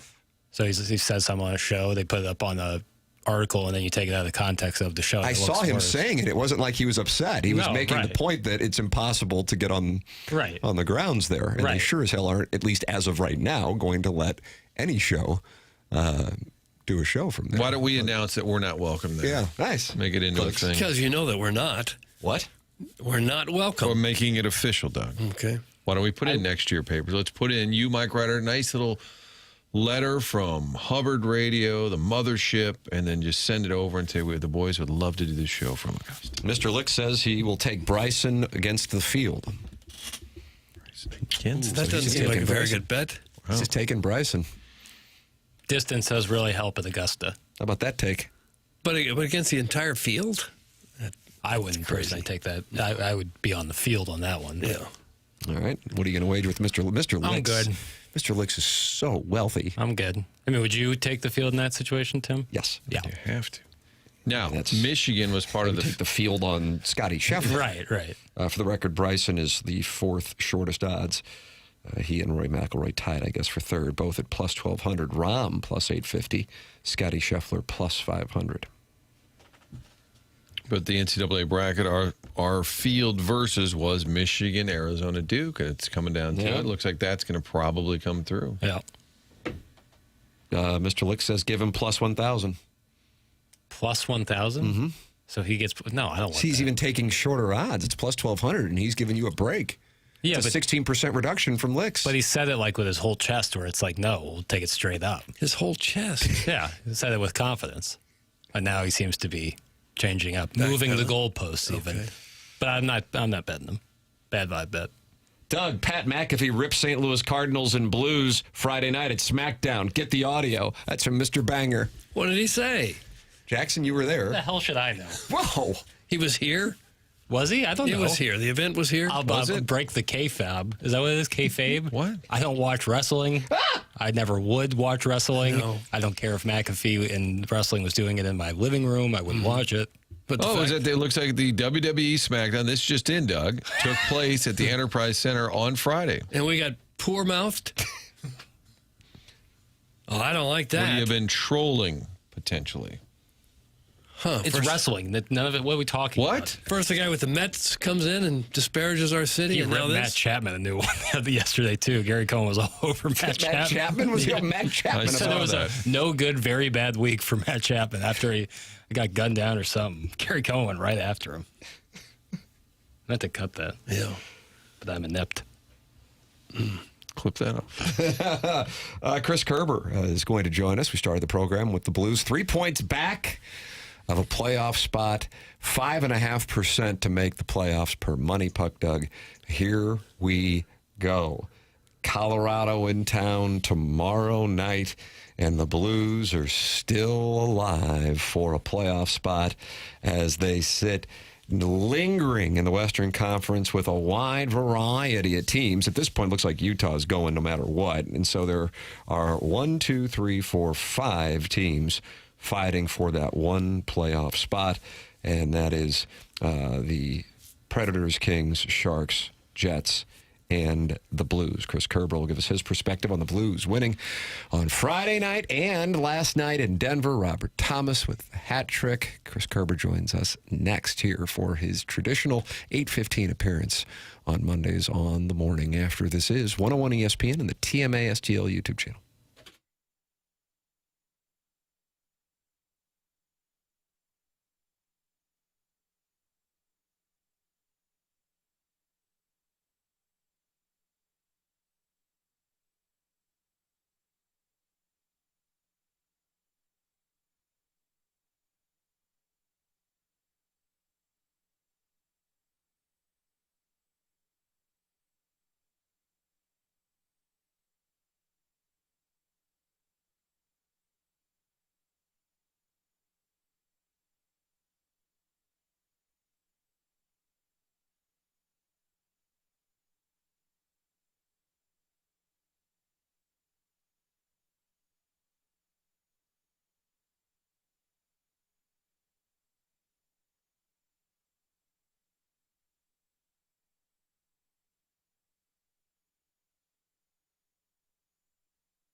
Hey, get online right now. Get an appointment for Classic Air Care to come to the house and do a maintenance check on your air conditioning unit. It's really simple. It's classicaircare.com. They've got over 100 vans on the road. They can typically get to you within 24 hours. And for $79, they come out, they make sure that air conditioner is ready to go. It's cleaned out, that it's running properly, that it's blowing properly, that the temperature variance is right. All the things you need to make sure that one of the most important pieces of equipment in your house that keep you comfortable throughout the summer is ready to go. It's also a great way to help avoid any catastrophic big-time errors. Look, it's no different than changing the oil on your car, rotating your tires. Basic maintenance like that is going to help ensure the life of that air conditioning unit. And as you know, that heat's about to come here in the St. Louis area. You want to make sure that it's up and running. Classic Air Care, they've got a 4.8 Google rating for a reason. Their customer service is their number one priority. They make sure that the customer is completely satisfied. They've got techs with decades of experience to work on any unit, so they know that when they come into your house, they can diagnose, they can clean, they can just make sure it's ready to go, and they will tell you exactly what's going on so you know what you can expect and exactly how good that unit is. So it's really that simple. You want that unit running perfectly well, and you want it running as efficiently as possible as the heat starts to come. And as we turn into the summer, go online at classicaircare.com, book a maintenance appointment today. Have them come to your house like they've done to mine. Classic Air Care, they've been making people comfortable since 1926.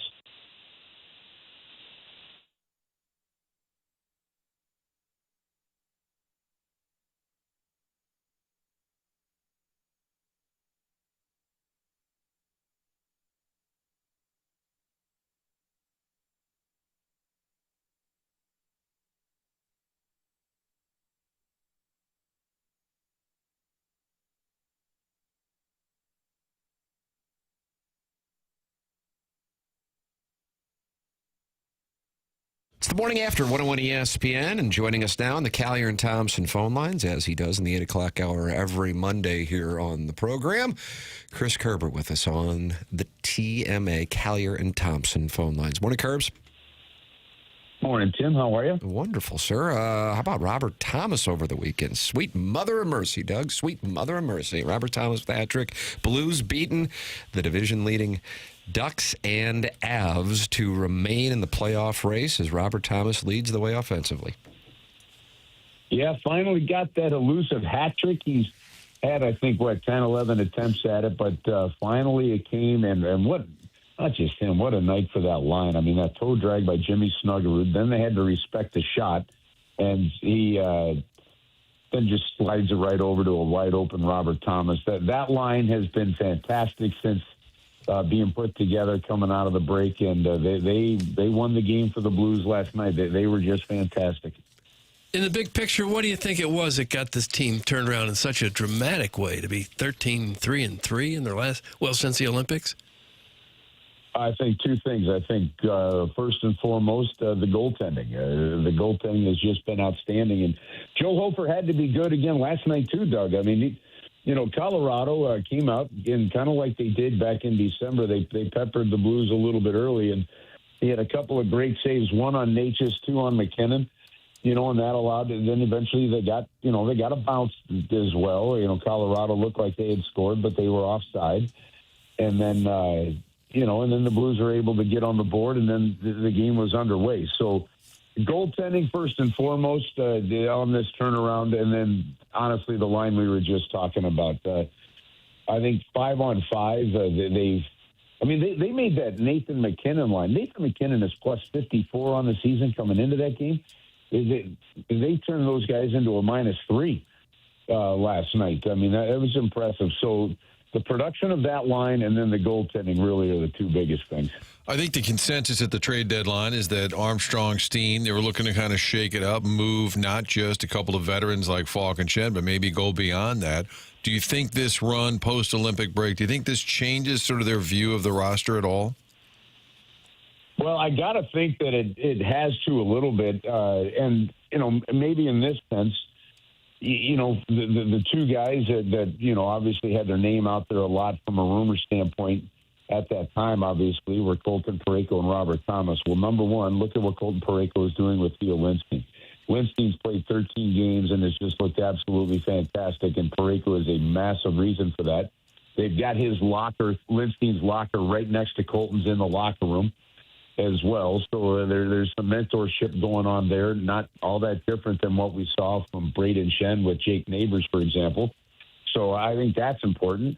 And then look at just what Robert Thomas is doing, as we were just talking about with that line. To me, like there's just, you don't have another Robert Thomas in the organization at the moment. Like, Dvorsky isn't quite there yet. He's still in his first year, and Robert Thomas is in year 7, right? It's just going to take some time. But Robert Thomas finally, Martin, has some shooters on the wing, and then some guys that can pass the puck clearly. He played with Tarasenko for a little while there. That was pretty good with Buchnevich and Tarasenko, but that didn't last all that long before Vladimir was traded, right? So now the kind of a pure shooter like you've got in Snuggerud, and the guy that can, I think, really going to continue to grow if he stays healthy and do an absolute stud and star of the league, and that's Holloway. I mean, I think it definitely has to make you rethink what some potential deals might have been at the deadline. Some of us are still clinging to this playoff dream. Do you get the sense the players are too? Are they counting the points and watching the scoreboard? They must be, right? They are. They've kind of shifted right back into that business-like mode. When I was talking to some of them yesterday morning, Doug, before the game, but the scenario's. I mean, look, the scenario's tough. Time's running out. I mean, losing to San Jose with 21 seconds to go, what to me was the biggest dagger of this road trip. They picked up then after that game 5 out of a possible 6 points. But had they won the games in San Jose and LA, they would have controlled their own destiny.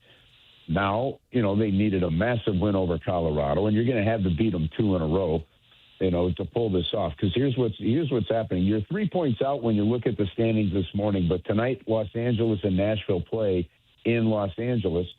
So one of those 2 teams is going to get a guaranteed 2 points, and that puts you 5 points back going into Tuesday still. So, they're in it. They're still going to need some help, and they're going to need to help themselves by continuing to win. And the Blues, out of all those teams that are in that hunt, have the toughest schedule. Another one against Colorado, one against Minnesota, one against Winnipeg, one against Utah, one against Pittsburgh. But with the way they're playing, they've been competitive in every single game since that break ended, and they're giving themselves a chance. And the other good value, the other most important part of it is you do have these young guys now coming to the rink, and instead of playing meaningless games and just kind of playing out the rest of a schedule, there's something to battle for, and that sure gives Jim Montgomery a chance to keep coaching. A week ago, I think it was the San Jose game, you and Joey were talking about now the pressure's dialed up a little bit. You've been winning, so you put yourself in a position now to make this a little bit like a playoff game.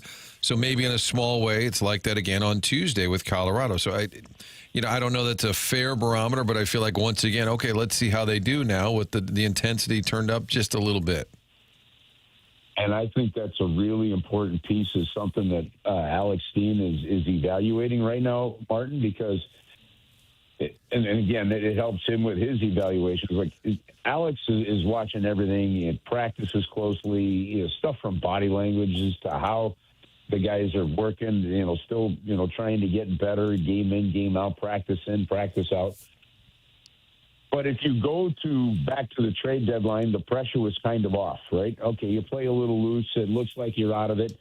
A few weeks ago, you're sitting there second to last and looking at the second overall pick. You look at the standings now, and all of a sudden you'd have the 9th overall pick, and you're 3 points out of a playoff spot. And if you look at how a young team handles different pressure moments, you go back to that San Jose game. The first half of that game, they didn't handle those pressure moments really well. And so how do you grow from that? Well, you got to be in more of them. And it's the one thing you just can't, one of many things you can't replicate, but you can practice, you can preach, you can do whatever you want. But unless a young player or even a veteran player gets in the pressure cooker a little bit, you just don't know how they're going to react. And so this is kind of also an important learning curve. Like I thought along those lines, that's just a massive start and a fantastic game from Joe Hofer last night. I mean, he hasn't played too many games with the season on the line like he did last night, and he stepped up in a big way. So, yeah, those type of moments, you have to still have the patience and the trust to understand it's a learning moment and put the young players into the fire, and they responded really well last night.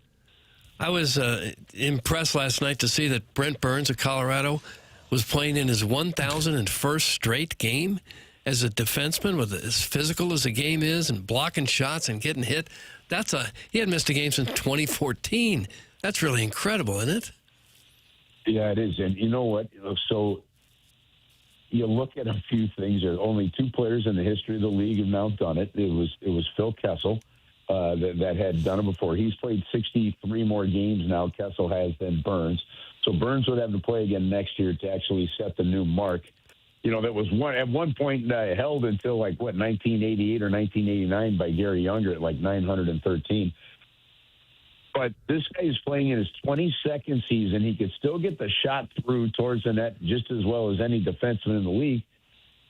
But when you're watching a game like that and you're realizing he's in his 22nd season in the National Hockey League, and the Blues have a 19-year-old, a couple of 20-year-olds, and a couple of 21-year-olds, there's about 5 players on the Blues roster that weren't born when Brent Burns started his NHL career. I mean, that kind of stuff is wild to me. And the fact that, he came in, remember, when he was drafted by Minnesota, he came into the National Hockey League as a forward. And then Minnesota put him in a defenseman for a little bit. Then when they traded him to San Jose, he still played as a forward or as a defenseman. And then about 3 years into his career with San Jose, they needed a forward. They put him at right wing for an entire season and then moved him back to defense. It's been quite a spectacular career for Brent Burns, who's still chasing that potential Stanley Cup, and he may find another one with Colorado this year. We'll have to wait and see. Texter want to know, do you think Hofer's back in there Tuesday to face Colorado yet again? That's such a great question. I was thinking about that one last night on the plane coming home, Martin. I almost think you have to put him back in there. And if we're talking about growing moments and growing opportunities, and as well as he played, I almost think you do put him right back in there and see how he continues to respond. Because again, it's not that when I say this, it's not that I'm saying that making the playoffs isn't important. Right. But the reality of it is when you have an opportunity right now with where this team is in this transition mode still to give guys pressure cooker moments like that, I think you've got to do it. So that move would not surprise me at all. That would be 3 games in a row for him with the season on the line. How do you think Bennington's handling that? I think Jordan is in a great spot. I think he's handling it well. I think we all know how competitive he is. We all know that he wants to be in there. We also know that his day-to-day mindset for Jordan Bennington now is as good as it's ever been. And when you talk to him in practices and before games, you just continue to see how he really is in a great spot mentally. So I think he understands the situation. I just don't think, Doug, that you can look at the goaltending situation any differently than you look at maybe the Mayu situation or, a scenario up front with Jimmy Snuggerud or some of the younger players. And right now you're putting Logan Mayu out there with Broberg, and you're getting him as much experience in those moments as you can. Now, I think Jim Montgomery did some great coaching again, yesterday and juggled a couple defensive pairings towards the end of that game to secure the win, and I get that. But, I think you've just got to look at Joe Hofer at 25 years of age the same way you got to look at a bunch of that other group of young guys, and if there's an opportunity, give it to him and, see how he does with it. And I don't think that that's a flawed philosophy there. Blues and Avalanche right here on 101 ESPN. Tomorrow pregame at 6 p.m. Puck drop at 7 p.m. The Blues, per money puck, 5.5% chance to make the Stanley Cup playoffs as they now sit 3 points back of the 8th spot. Curbs, always appreciate the time. Thank you so much, sir. Okay, guys, have an awesome week. We'll see you at the rink this week. That's Chris Kerber with us here on TMA on the Callier and Thompson phone lines. Tim McKernan, Doug Vaughn, Martin Kilcoyne with you on the program. Doug, can you tell us about Callier and Thompson? Well, this is the place where you go if you're not fooling around with your rehab, if you want the absolute best in town. Now, you can call your Uncle Pinky, and he can get his best friend Yaya to come over there and try to do something with your kitchen, but you don't know what you're going to get, and you can't trust him. The thing about Collier & Thompson is you can trust this outfit. They've been doing it since the 1950s. Trust is a hard thing to find in the remodeling industry. Homeowners have many frustrations with communication, timelines, sometimes people just showing up to do the work. You can avoid all those frustrations if you work with Collier & Thompson. They check all the boxes. They focus on thoughtful design, clear expectations, and building relationships. Whether you're looking to redo your kitchen, bathroom, redo your basement, a man cave, maybe you want your whole house painted. They have an entire painting division there. Phil is the paint manager. They just do outstanding work at Collier & Thompson and have for many, many years. Good idea to go to the showroom on Manchester. They got more than 10,000 square feet to look around, get some ideas. A designer can work with you, tell you what they can do for your kitchen, your bathroom, whatever it is that you would like to improve. Collier & Thompson is there for you. They got the absolute best carpenters, plumbers, electricians. It's all right there in-house. You don't have to go shopping all over town to get the work done. It's a one-shop deal at Collier & Thompson. You will be very happy that you chose them to do your remodel. Collier & Thompson is on Manchester Road in Manchester, next to Uncle Bill's Pancake House. Come on to quality online at collierandthompson.com. You're welcome to call in to the Collier & Thompson phone lines at 314-974-0101. And you are welcome to text in to the Air Comfort Service text inbox, 314-399-9646. And, of course, talk it over with other TMA listeners. 300 are in the Michelob Ultra YouTube chat. Sammy Davis Jr. Tap Shoes is talking to STL Chris, who's talking to DJ Patty Cakes, and Kitty Bates, who says, hey, Kerber, do you know why the media in this town is soft and delusional about the Blues prospects? What? Didn't see that question in time to ask him. No, we would have. You can get involved as well. Michelob Ultra, sponsor of the YouTube chat. Doug, Mike Francesa has a Rick Pitino take, but then it turns on him talking about who he sits with at horse races. We'll have that coming up for you on the program. This is TMA. It's presented to you by Brown and Crouppen from the Stiefel Studios on 101 ESPN and on the TMA STL YouTube channel.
Doug, what do we have here?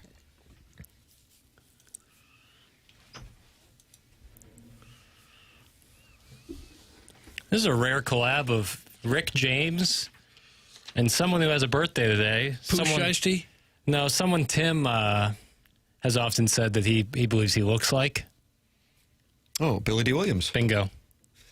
Today's Billy D. Williams' birthday. Is he still with us? Sure. Ooh. Yeah, take a guess on this age. Ooh. He's going 86. Say 83. 88. Today is Billy D. Williams' 89th birthday. Oh, Arden, you shipped it. Born in 1937. Lando Calrissian. Thanks. Think about that.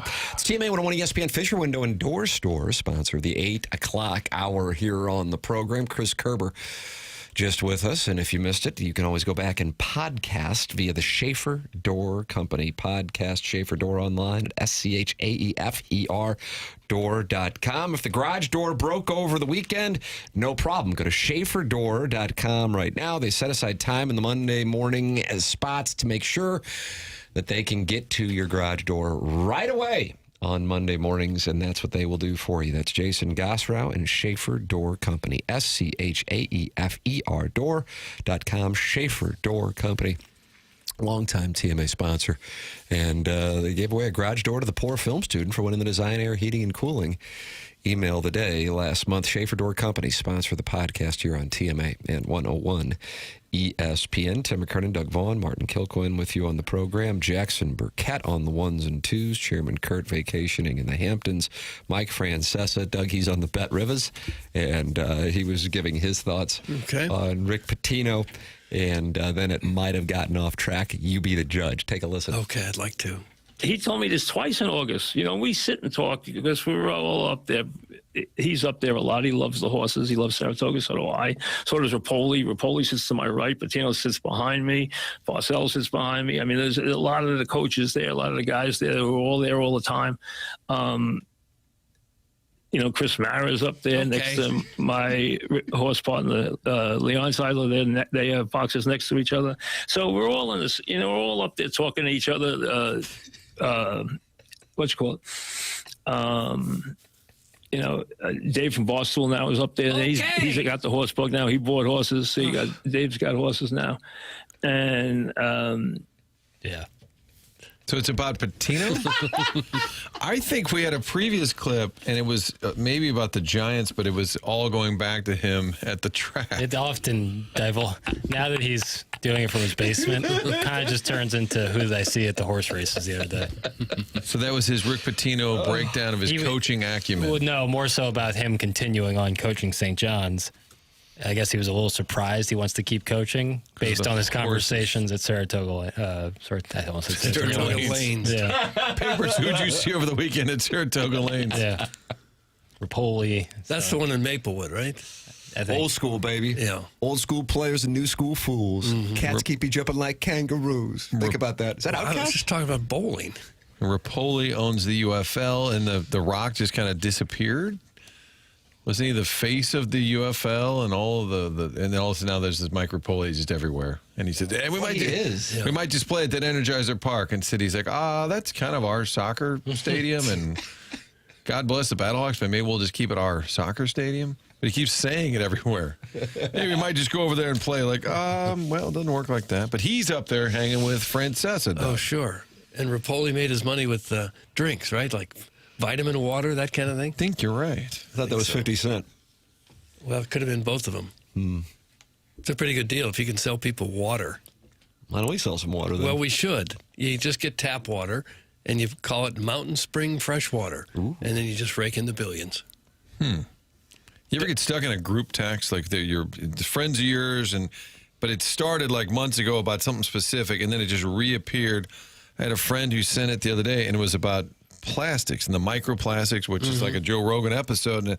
And then everybody there started chiming in, and it was about 40 texts back and forth. I never once responded, but it was Doug about, you shouldn't be drinking this. I got my bottle of water here. Shouldn't be doing that. We're getting our microplastics, and it just just want to open my phone and not have a chain of text. Those microplastics wind up in your brain. Yeah, I know. And now it's on to Augusta. Okay. Now the players are heading to the range, and you'll be able to watch the coverage on the range via the Masters app beginning at noon today, and then on CBS and Paramount Plus from noon to 2 p.m. as well.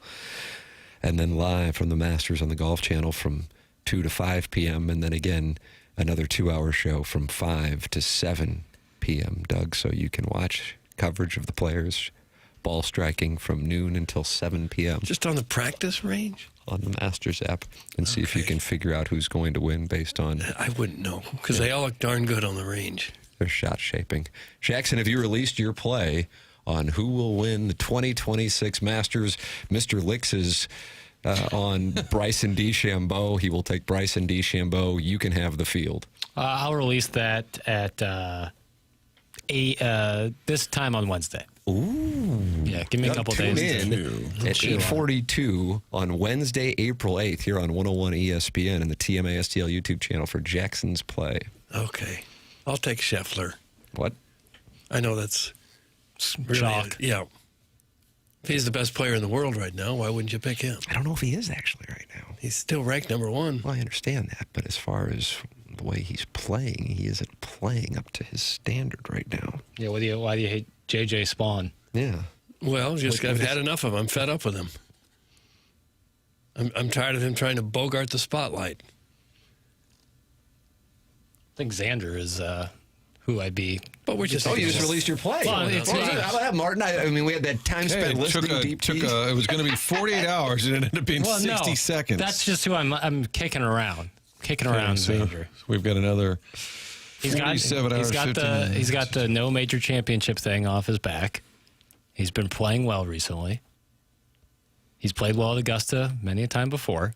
Top 10 in 5 of his past 7 starts. Yeah. I bet you guys will all be watching the Masters pantsless because you guys are all a bunch of wealthy a-holes. Doug, that's from 618. You got the wealthy part wrong. Everything else, maybe. We will be watching pantsless? Possibly. Cam Young won the Players. The last 2 Masters champions won the Players. Give me Cam Young. It's from former Cardinal Jed Jerko. Okay. Oh, yeah. Boy, he could turn around a fastball. Be rich. Jed with 2 Ds. He liked to play that ping pong. Plowhawk once boxed him out when doing Question of the Day at spring training, and I don't think he liked it. Boxed him out? Like he unintentionally kind of backed into the fence and cut off Jed Jerko's path to the ball field. And forced Jed Jerko to speak? Or boxed him out of... Like, I think literally, like he was going to grab a board. But who did he interview? Somebody else? Or he was talking with somebody else. Okay. Yeah. Jed was just kind of in the way. Yeah. Well, Plowhawk might have been in the way.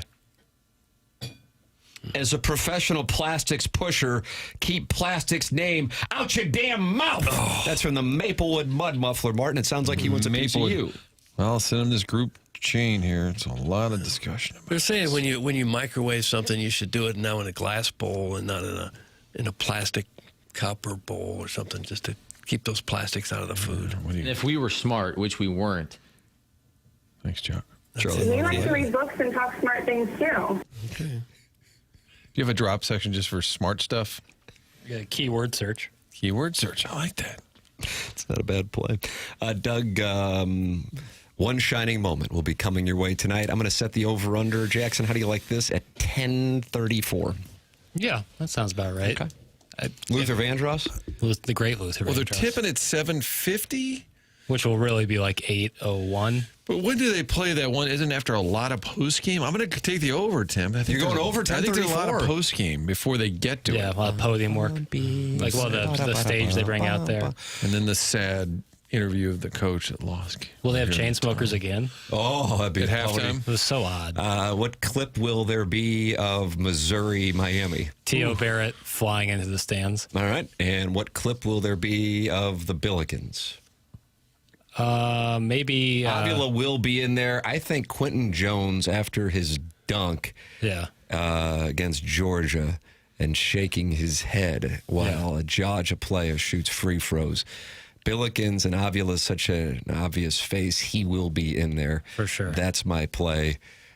So many moments to choose from the Missouri-Miami game, Doug. You think they'll show 6 or 7 clips? Probably. If we get one. Maybe a Mark Mitchell free throw? Kellen Thames obviously had the sick dunk against Michigan, but if Michigan wins, it's probably not going to be great to show, Eddie Marr getting slammed on. But maybe. That was a sweet moment. One shining moment, such a lame tradition. It sucks. That's from Eric. Knock it off. Knock it off. You're really reaching new heights when you start crapping on something like one shining moment. Speaking of new heights, Jon Hamm was on New Heights with Travis Kelce and Jason Kelce explaining his football fandom. Jackson, I don't know if you have that. I had it earmarked to be on the show, and I didn't cut it, but I can pull it up real quick. All right. Just great. We'll have that. Right when we needed it. What timing is everything in this business? He had it earmarked. I like that, earmarked. We'll have that for you coming up. We have the Design Air Heating and Cooling email of the day. That's at 9:45 on the Polos Plus dossier. So send your emails in the morning after at InsideSTL.com. The morning after at InsideSTL.com. Look who sucks! That's from the salty bald dad from Caseyville. He's not happy. I don't know if that's with the municipality or with Horton Watkins. We'll figure that out. Martin, you'll tell us about Design Air Heating and Cooling. Happy to talk about Design Air. I had it earmarked to do it in the 8 o'clock hour because Design Air is there for you, heating, cooling year-round. Whether it's replacement or a repair, you're going to get the best in town. And they've been doing this for over a century. Family owned and operated, they have been able to maintain that. Sometimes a big company with a great name, they'll get an out-of-town buyer. Not the case. Seth Goldcamp, 4th generation, family-owned business here in St. Louis. We love all the reviews we get from the listeners, the experience they had. My personal experience getting a new furnace in November, outstanding. From every step of the way, the explanation early on, then you make the selection, the installation.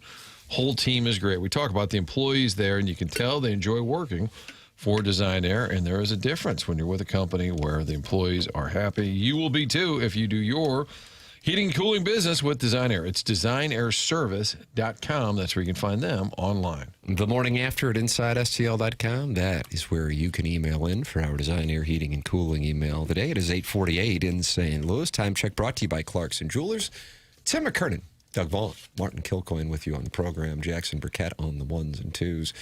Will you be angry at Jon Hamm, Doug, after you hear this? No, I won't. A bunch of reasons to be. It's coming up next here on 101 ESPN and the TMA STL YouTube channel.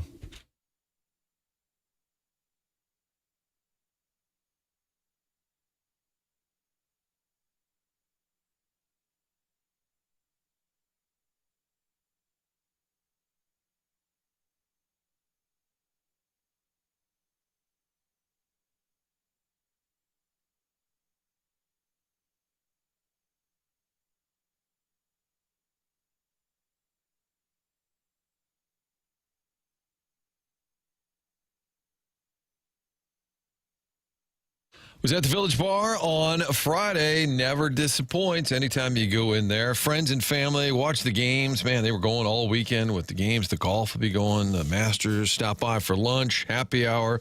Grab yourself some of those wings or a burger. Salads also a little underrated there. But in addition to all of that, they have 1879 Distilling, and I've been telling you about the tastings on Saturdays, noon to 5. It's also a great time to check out what is essentially the 1879 General Store. It's on the east end of the building, faces Manchester there. It's this cool little tavern, old school bar, tastings on Saturdays from noon to 5. Kyle will go through the tastings with you. Check out 1879 Rye, 1879 Bourbon. You can sample the products there and also get a view into this really cool spot there. Kind of a secret little spot that's getting to be better known. A gift shop for all things Village Bar, all things 1879. They've got merchandise in there. You can buy the products in there. Eventually have a little patio out front. Find out more at 1879distilling.com. That's in the barn out back. Right behind Village Bar is the barn, the home to these award-winning spirits that they're making, picking up awards throughout the region here with the Red Barn vodka and all the different flavors that they have. Tasting room open on Saturdays from noon until 5.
This is Jackson with the Sports Center update brought to you by Saliga Heating and Cooling. The Blues win yesterday 3-2 over Colorado. They'll play Colorado again tomorrow evening. Pregame at 6, puck drop at 7 right here on 101 ESPN. That was our Sports Center update brought to you by Saliga Heating and Cooling, a Daikin heating and air conditioning dealer.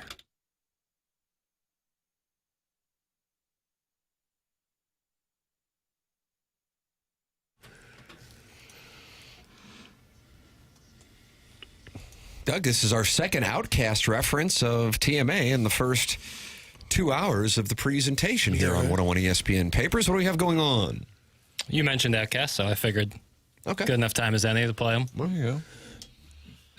It's TMA, the program presented to you by Brown and Crouppen on 101 ESPN. Brown and Cruppen's on getbc.com. Call 314-222-2222. Go online, getbc.com. If you get in an accident, money can be tight.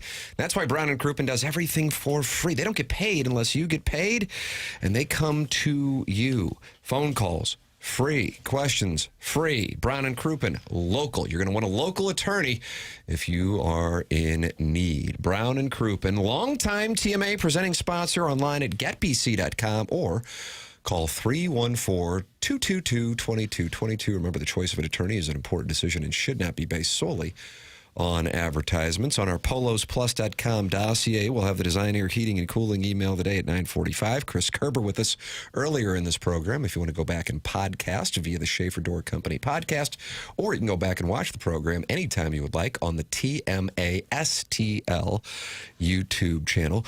Blues off after the win last night. Robert Thomas with the hat trick. Blues just 3 points back of a playoff spot. 6 games remaining. 5.5% to make the playoffs according to Money Puck.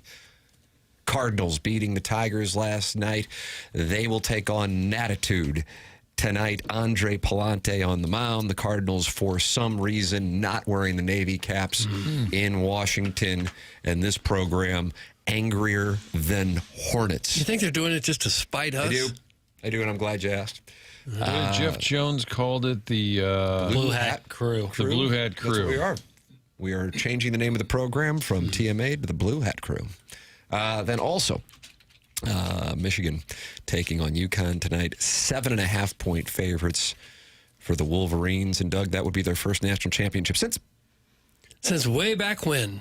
Nice. Since way back when. I think everyone knows. I don't have to just come out and say it. It's pretty obvious. Yeah. Kind of surprised they only have that one. They lost to Louisville in the national championship game. That Beeline kept getting there, right? You'd get to the Final Four. One championship game, and I think it was Louisville. Has anybody seen my nurse? I haven't seen her. I've not seen her. Lost to Duke, the national championship game with the Fab Five. They were doing the alt cast on Saturday night, and their last win was against Seton Hall. And Rabeel Robinson, and of course, Danny Hurley went to Seton Hall. And we go full circle tonight with Danny Hurley on the sidelines. Okay. What? I don't think it'll be close. I think Michigan will run them off the field. Michigan national runner-up in 2013, 2018, so relatively Who they lose to in 2018, that man? Yeah. That's a great question. Another club that had their number. The UVA? No, it couldn't have been. That would have been the year they lost. Villanova. Villanova. Nova. Oh. Jay Dwight. I coached my son's Little League team and made damn sure we have Navy caps. It's in Doug's cuckstool. Okay. Just because you like them so much. What if the team otherwise wears green? And then they have Navy caps? Yeah. No, that would look bad. Well, Doug, there it is. Scotty Scheffler is on the range right now at Augusta National. And wow, what a sight to behold. The new father. Just walking up to the... brand new perspective on life after his wife, Meredith. Why? She gave birth to their second child, Remy. And so that perspective may lead him to his third green jacket. You think that perspective means anything? A lot of earth tones from Scheffler this morning. Earth tones. Sometimes we act like golfers are the only people that have babies. Oh, my God, he's a new papa. All right, there's millions of them out there. How's this going to affect your job as an accountant? Does it give you an all-new perspective? No. So you're looking for broadcasts of, like, CPAs, like in their day-to-day? I just wonder why sometimes we make such a big deal out of when a golfer or an athlete has a baby, we go, "Oh my God, he had a child." Yeah, it happens rather frequently. In the old days, the athlete would just be on the road playing ball. Like, what's that? Yeah, back home, the missus. She'll be fine. She had a kid. Got a midwife there. We got a big ball game tonight. Doug, Jon Hamm went on New Heights podcast with Travis and Jason Kelsey and gave his breakdown of his fandom. And I guess he's part of Chiefs Kingdom, even though he's a St. Louisan. Well, okay. We'll see what he had to say here. Here is a friend of the program, a surprise guest, Martin. Jon Hamm. You think he was a surprise to the Kelseys? Are you Chiefs Kingdom and not Rams? I'll give you the history of my football rooting. All right now, please. 1989, the Cardinals moved from St. Louis to Arizona. Yeah. So we're f***ed. Then it becomes like, well, maybe we can get the Rams to move to St. Louis. And everyone's like, they're not going to move to St. Louis. There's no way. And of course, they build this $500 million stadium. All of a sudden the Rams are in St. Louis, 94. Next year, I moved to L.A. So the Rams are now in St. Louis, but I'm in L.A. That's funny. Swap places. And they're terrible until Dick Vermeil shows up. Oh, yeah. And then Kurt Warner shows up. And then Marshall Faulk shows up. And then Isaac Bruce shows up. And then Torrey Holt shows up. And it was like, all of a sudden, this nucleus coalesced, and it was the greatest show on turf. So that was super fun to watch. Then they win the Super Bowl in 2000, and they should have beat the Patriots in 2001. I have a theory about that. And then they moved back to funny, LA, really. win the Super Bowl in LA. With Stafford. Oh, yeah. So that's when I got nothing left in St. Louis. Then it's like, well, at least I got the team in Missouri on the other side. And that's the ascendancy of you guys and everybody there. Now they're moving that to Kansas. So I'm like, come on, man. Where do I go from here? The Battlehawks? It's great. Watching the Chiefs come together in the way that they have. Paul Rudd and I have been buddies since high school, since I was 15. He was 17. Love that dude, man. We were at the game, the first Super Bowl you guys won. Yeah. He was there with his son. Oh, he was Jack, about 15 man. or 16 years old. Yeah. He was so emotional. He got a bloody nose. He was just like, Oh, I remember that. Hell yeah. it was awesome. He got to go down. That was in Miami, I think. Right? Yep. Yeah, that was really, really fun. But it's been great. It's been great to watch. Your success as well. I mean, couldn't happen to two nicer guys. That's all I'll say. You're the man, dude. Oh boy, that was a lot rather going on. violent ending. There's just a lot going on. So do they post-produce that papers? Do you think they go back and then add all the beeps and buzzers? Correct. Okay, a lot Do you of like beeps post-production? and buzzers. I don't mind it. A lot of beeps and I'm buzzers. impressed by it. Who Certainly was not something I do. howling? Was that Jason or Travis? 'Cause they Jason. were howling. Laughing a little too much at things that weren't really funny. No, I found nothing about it funny. Oh. Well, they were having a good time. Well, I might as well root for the other team on the other side of the state. That's I don't You're think- mad at Jon Hamm. I find that to John, be call in. incredibly streaming. arbitrary. Well, it is your home state, I guess you could be. Okay. Mentioned the Battlehawks. Yes, he did. But he seemed to almost say, like, I don't know. What am I going to do with that? That's what it sounded like. They play on Tuesday night, Doug. Battlehawks will play tomorrow night. Tim, you're going to be put to the test because the Blues are playing. Yep. The Cardinals are playing. Not wearing Navy caps. And the Battlehawks are playing all at the same time. Okay. And there's probably a replay of some guys hitting golf balls at the Masters on the range. If you want to watch a replay of that. My. When did Can the battle- Matthew Fitzpatrick I don't care about the range. Looks like When, he's got a when did the 5-5. Battlehawks start playing games on Tuesday nights? Well, I think once the TV network said, hey, we wouldn't mind a game on a Tuesday night, this sounds good. All right. They're playing the Dallas Renegades, Doug. Okay. Ham's old news. This is a Battlehawks town now. That's from Big Tuft. It can be both. They play at different times. I The don't shot begrudge- of him and Pronger, people were noting that Ham looked really small. Now, Pronger's really tall. Yeah. But I don't think Ham is short, is he? Hell no. But didn't the photo, maybe it was just an odd angle. Pronger did appear to be Yao Ming. He's like standing- 6'6", though. Yeah, I know, that's the but- core issue. I know. Jon but Hamm's 6'1". But it made it look like Jon Hamm was about 5 foot, the picture. All right, we'll get him on to talk about his love of the Battlehawks. Okay, Nice. let's see. Where else? Surprise guest. Golf, you guys up for a quick quiz question? I'm taking questions. Doug is too. What member of the field, so he's in the field this year, has the lowest career scoring average of any player in Masters history? You have to play 25 rounds, minimum of 25 rounds. Boy, Martin with a trivia question. It wouldn't be someone totally off the map. It would have to be somebody, for you to ask the question, someone you'd be like, wow, really? That's a nice read. That's a nice read. At least 25 rounds. So probably looking if they've had a low scoring average. It means they're Trying to figure out why Martin Martin would ask the question. Must be That's how I'm going to try to get the answer. But maybe now you're giving off a read that's not the reason. I was just on because I was going to go with Xander because of Jackson's saying he wasn't going to release his play until Wednesday. Thinking that I went and looked up Xander. Right, No, and then Jackson released his play. To be fair, I was on a page earlier with the favorites to win, and it kind of ranks them all top to bottom. Just, handful of names. Some are former winners, but it's been a while. Okay. 25 rounds. 10. It's been a while. What happened to this guy? He was so good. Sergio? Jordan Spieth's the Jordan answer. Spieth is Jordan the answer. Spieth. I think I might have gotten home had you, for whatever reason, that's just his course. His career scoring average is 70.98, lowest of any player in Masters history, with at least 25 rounds played. Isn't that Plus surprising? 4,500, Doug, if you want to throw a taste on that. I'm just kind of surprised. They said top 5 in half of his 12 Masters starts. Well, Nicholas had a lot of success there. I wonder what his. Isn't that hard to believe? Yeah.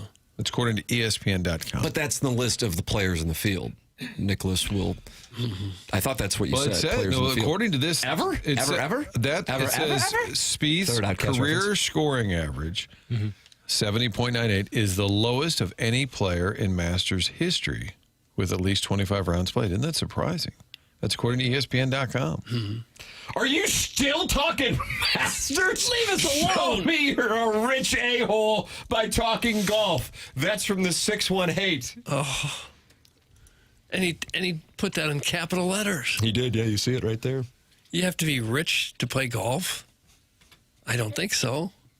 You want to talk about golf? Okay. It helps for sure.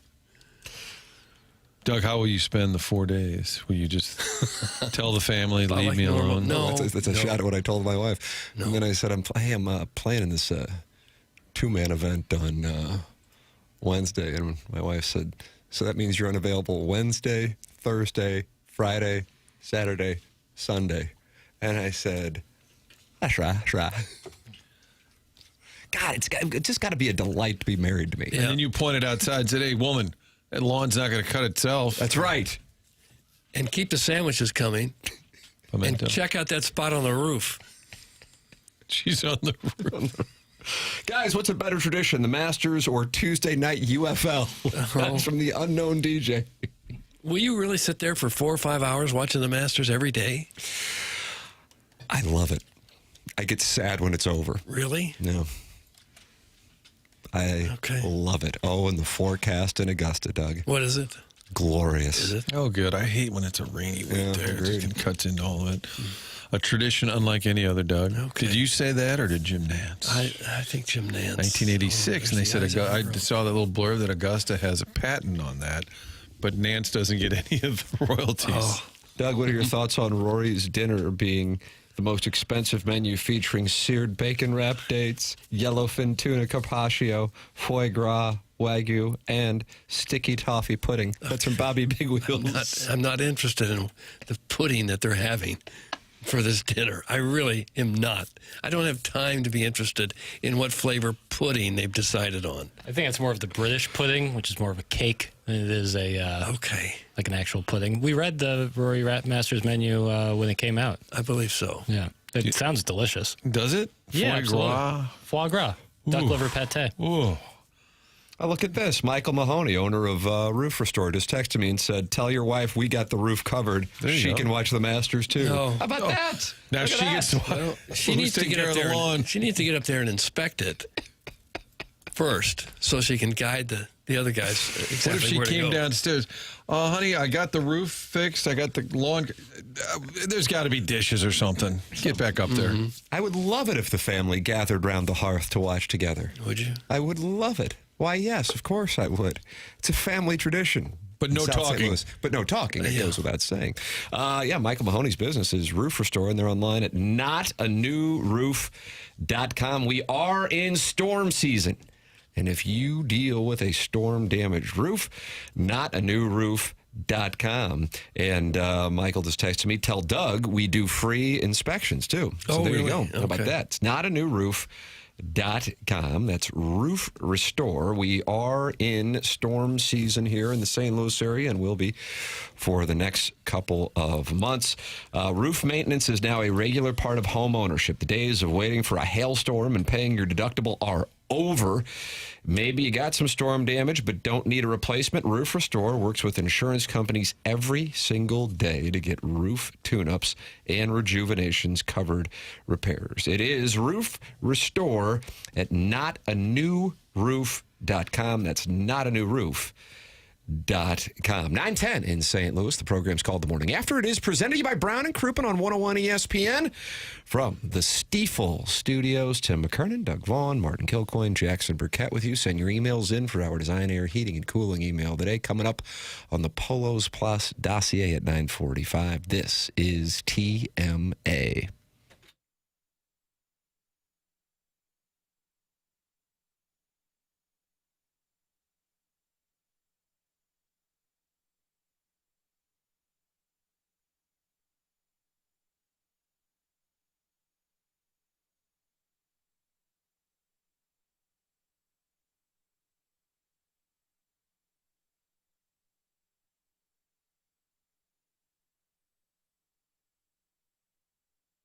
The final college basketball game is tonight, and FanDuel is giving all customers a profit boost. Build a same-game parlay for a shot at a bigger payout, or try live betting and jump in after tip-off.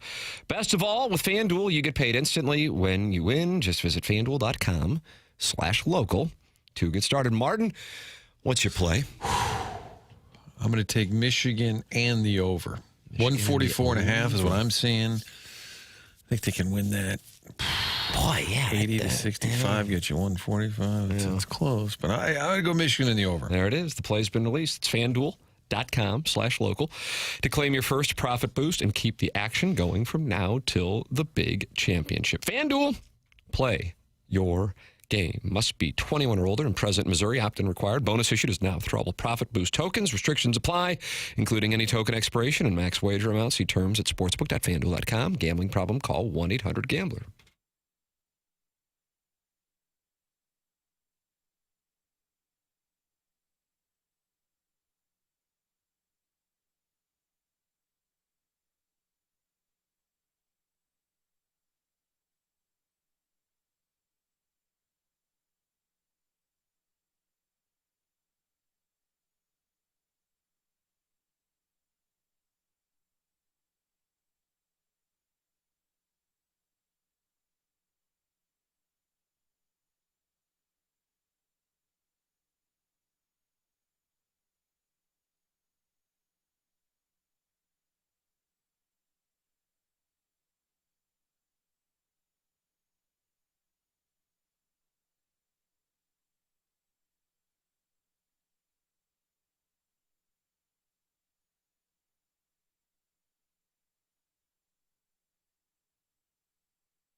Doug, what do we have going on? I don't know, but it's a nice little tune. Papers? Today's Merle Haggard's birthday. Okay. He would have been 89. 89. It's TMA 101 ESPN, the program brought to you by Brown and Crouppen. Tim McKernan, Doug Vaughn, Martin Kilcoyne, Jackson Burkett with you. And we broadcast from the Stiefel Studios here on the presentation, a presentation that welcomes you to call in at 314-974-0101. Callier and Thompson phone lines. Text into the Air Comfort Service. Text inbox 314-399-9646. And you can talk it over with other TMA listeners in the Michelob Ultra YouTube chat. That's on the TMA STL YouTube channel. Now, Doug, up to 6,770 subscribers. Getting close. And you're getting close to more gold bullion. Polo's Plus sponsor of the dossier. And on that dossier, we will have the Design Air Heating and Cooling email today, which reminds me, if you or someone you know is a wonderful graphic designer, we're looking to partner with Polo's Plus on this merch, but I can't do it. I can't do it. And that's not what they do either. So we want a designer to design our TMA merch. And if you're looking for just a little side job, email me at tmckernan@insidestl.com, tmckernan@insidestl.com. Show me your wares. Do you like that? Show me your wares. Show me your wares. So you're going to want to see some of the things they've done in the past. Show me your wares. Okay. The Blues are 3 points back of a playoff spot. Here they come. Robert Thomas with the hat trick last night, and the Blues win it. I mean, let me tell you something. That Holloway, Snipes, and Thomas line, forget about it. That thing's on a heater. Yeah, I don't know how you can break that up. If you're watching the games like Steen and Army are, you're thinking, okay, if we're going to be good for the next couple of years, that's a pretty core group right there. Yeah, I guess the only downside is you're taking probably your best three players and putting them all on the same line. Mm-hmm. It doesn't leave you a whole lot of firepower elsewhere. But if they're producing like they are now, yeah, you're sure going to want to keep them together. And a year ago when Thomas went on the heater, it was after the Four Nations, and there was a theory that he was kind of ticked off, that he didn't make the Canadian team. So the key seems to be get 18 a little fired up, Doug, and then he plays better. Okay. So what if Armstrong, what did they say? We're going to give Neighbors the C? Just no, don't do that to just him, so man. they can make him mad forever. I don't think you'd want to make him that mad. Now I got Colorado in the building tomorrow night. Doug, another chance to feel like a playoff atmosphere. Did you hear the Papers answering the phone? Could you hear that? Did that come out on the radio? I think so. Oh, I heard it. He's a busy guy over there. Okay. Seems a little stressed today, doesn't he? Well, he's got certain things earmarked. Earmarked. Okay. Ladies and gentlemen, Jackson Burkett returning from the phone lines. Hey, what happened over there? I took a call. I know, somebody wanting to go private. Let me tell you what it was. It was a 26-year-old Wash U student from Lower Manhattan pursuing an MBA and loves that the Blues are in the playoff mix this late in the season and wants to talk about this Tuesday night Battlehawks game. It's a good guess. But instead, it's a middle-aged guy named Kurt. Oh. Kurt, you are on the Callier and Thompson phone lines. Is this Chairman Kurt who's vacation? Oh, the one that likes papers? Oh. Yeah. Different Kurt, good morning. You are on 101 ESPN with Doug Vaughn. Hey, good morning, fellas. I got a question about this. I got a ticket from the sportsbook at River City, and it's a two-team parlay, right? And it pays plus 500 or plus 5-1, right? So I bet $100, so I should get back $600, right, Tim? What, Doug? I don't know. I didn't follow that. Okay. Yes. Okay. Hold on. Is this our guy that worked in the kitchen? No, Casino Kurt. Casino Kurt. Casino Kurt. Oh, yeah, it's stories from the casinos. That's right. Well, okay. you probably know how it works better than we do. Well, Tim's the gambler of you guys, right? Well, yeah. Yeah, I have a problem. All right, can we workshop that again? Let's go back, Kurt. Casino Kurt. 5-1 odds. You On put what? down $100 two-team parlay. Yeah, so you would receive 600 should you hit. What is the question, Casino Kurt? They gave me back $5.99.50. They took 50 cents. I think that's that's in Missouri. There might be a 50-cent tax on in-person bets. I'm not sure. So this call's about 50 cents? Yeah, I'm not 50 cents, but yes. So you're Sorry, upset? It's a ridiculous question, but I didn't realize they took 50 cents from every time you make a bet, a sports book. What bet. did you win on? What was the wager? What was your hit? That's a nice hit. I had the St. Louis teams yesterday, the Cardinals Doug. and the Blues. How about that? Look at On that. the money line. On the money line. Nicely done. Do you always just bet hometown teams, or were you really feeling it with the Blues going into the best team in the league and the Cardinals facing Cater Montana? They've been hot, bud. No, I'm aware, but I just was curious what your reasoning was. I tipped my cap on the hit. It was plus 175. I thought it was a good play, and then the Cardinals were plus 118. I wasn't too happy about, I wasn't feeling the Cardinals that much, but they had that rookie pitcher they were bringing up, but you know how it goes. Yeah. Right. Well, I feel your pain over this 50 cents that you thought you had coming. Well, now I got instead of getting 6 $100 bills, I got to get like 4 20s and the 5 and 4 1s and 50 cents. That hurts. That hurts a lot. And Casino Kurt, for the listeners that aren't familiar with your work, remind them, meaning me, what do you do at the casino? Oh, I used to be a dealer there. Remember, I'm not a dealer there anymore. But yeah. Remember that? Bitch. I had a couple stories for you, but yeah, I'd rather not get into those. Okay, well, that's what we want to hear. Those are the best calls. Those are the best calls. Give us at least one good one. No, I've already gave you a few of them. Remember the guy who hurled himself? The guy who hurled at the blackjack table? Oh, yeah. Yeah. So, no. Well, could you maybe They're have... just your normal casino stories, nothing major. Maybe when you cashed in, since the change you've got now is bothering you, when you cashed in, had you given them 50 cents, they would have given you back 6 $100 bills. If I brought him, I should have brought him in 50 pennies. Yeah, that would teach him. So, did you say take the Connecticut and over or Michigan and over? I said Michigan in the over. Marty, you've been on a heater too. But I don't want to be held low. Yeah, it's got a one-day winning streak. I don't want to be held accountable for you if you're sideways over 50 cents. I don't really want you to risk anything based on my advice. That was pretty good. I like that one. Put that off. Thank you, Casino Kurt. Congratulations on the parlay. Ted Drews and buy a... Yeah, all right. Don't cut him off. Papers finish him off. I had a feeling that rude. I have a feeling that the landing gear wasn't going to come out of the chute there.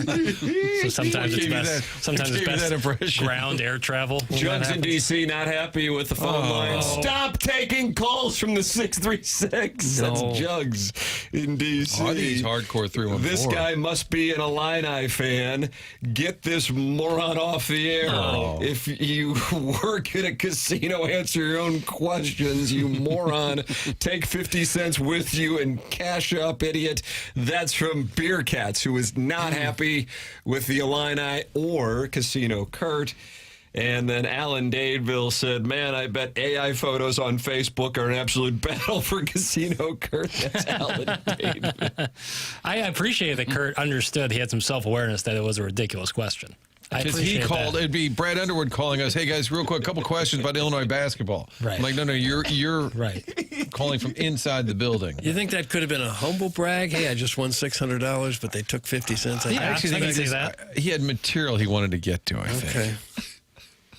Okay. All right. Well, good for him. This may be the worst call in the history of the show. Wow. I'd rather listen to Jackson break down Dunston checks in with Gareth than this simp. Oh. I have no doubt this guy's wife's cheating on him while he's at the casino. Damn. Doug, that's from the St. Charles Hermaphrodite. I don't Very know. detailed. I'd be a little bit have no distracted. doubt about it. How'd I catch a stray there, too?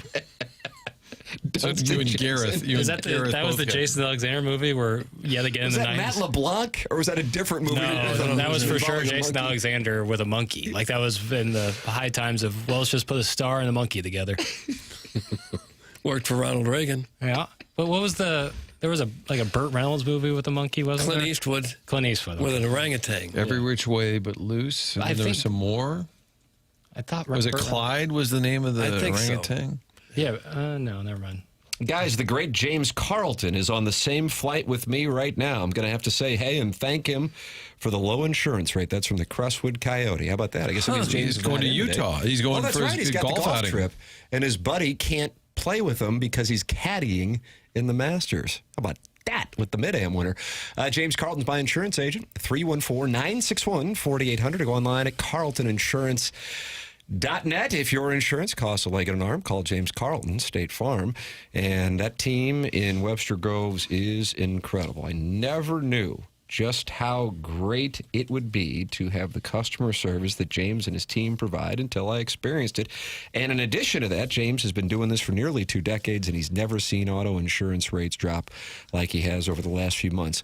A 5-minute phone call could truly save you thousands of dollars. It is worth making that call. 314-961-4800. Go online at carltoninsurance.net. Got the Design, Air, Heating, and Cooling email of the day coming up at 9:45. That's the Polos Plus dossier. And like I said, if you're interested in a little side work and you're interested in some graphic design for TMA merchandise at tmastlshop.com, email me at tmckernan@insidestl.com. Doug, I'd like to see your wares. My wares? Yeah. Like, okay. What can you do? Yeah. Show me what you can do, boy. As an artist. Okay. TMcKernan at InsideSTL.com. It's also where you can send emails for QFTA, and those usually go about 3 hours. And this past week, went through Jackson's dating apps. So you might have to knock that out before the Masters begin. That could cut in. That could cut into the viewing time. Or we could just watch the Masters together on the TMASTL YouTube channel and talk. Yeah, like a live stream? Yeah. For the Thursday at the Masters? Settle in. Doug, you want to join in? No, Maybe we can just do it while the guys are on the range. Pressed for time. Oh, he's playing a right-to-left ball flight. Live streaming on the range. Boy, that would be... Everyone would stop what they're doing and watch that. Yeah. Email in the morning after at InsideSTL.com or email me, TMcKernan at InsideSTL.com. Show me your wares. This is the Morning After, presented to you by Brown and Crouppen. It's the Mark Hanna Evergreen Wealth Strategies 9 o'clock hour on 101 ESPN and the TMASTL YouTube channel.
Just say, Mama's going out tonight and she gonna have some fun. Mama's going out tonight. Hide your Mama's going out tonight. I don't wanna be mom, I just wanna be me. Jackson, this is what you played before going to Tam-Am on Friday. I don't want 'em on a plate. This is another Chairman Kerr original. Mama's going out tonight and Very sophisticated music. take a handful of chips, make Is this about Mozart? I think it's about helmet nachos. This is a song about helmet nachos? Cheese. Now we drizzle on some salsa, so technically that's a veggie. And Mama like it spicy, hit me with some of them peppies. Mama 4 beers deep, now she listening to Donda, making out with a guy in patios that drives a Honda. She's a Jeffco same, but a downtown Oh, sinner. wow, this is localized. I didn't realize. Patios, Jeffco.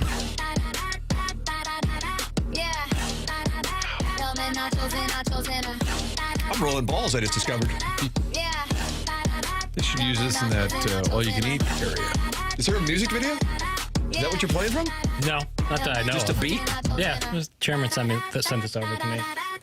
This is the second song on the album that he's released? He's got an album. He's got like the Thriller album. Probably the second single. Jackson says he's going to do a 2-part Movie Boy on the April 21st debut of the film Michael. And you think it's going to be the second coming of the Godfather? The hottest of hot garbage. I'm so done with these music biopics. Dude, they've run their course so long ago. But I think the worst film I have ever seen, and this is a take. I'll just double down on it. I'll double down on said. It's like LeBron James in Memphis. And now he's throwing Milwaukee in there too. Yeah. I'm doubling down.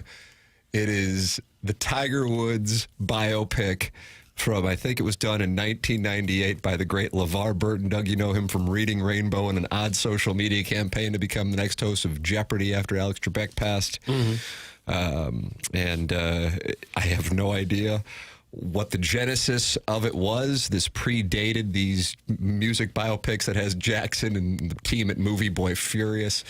I think there is a chance the Michael Jackson biopic will be worse than the Tiger Woods one done a mere months after he won the Masters in '97. That's my sense as I saw commercials for it during the Final Four and over the weekend. And I think Movie Boy may need to do a 3-parter. It's real sad. Antoine Fuqua was directing it. You remember him, Doug, from Training Day. Oh, absolutely. Equalizer films. Jafar Jackson, Michael Jackson's nephew, is portraying Michael. King Jofi Jafar was Eddie Murphy's father in Coming to America. Doug, played by James Earl Jones. Okay. Right. Yeah, this is...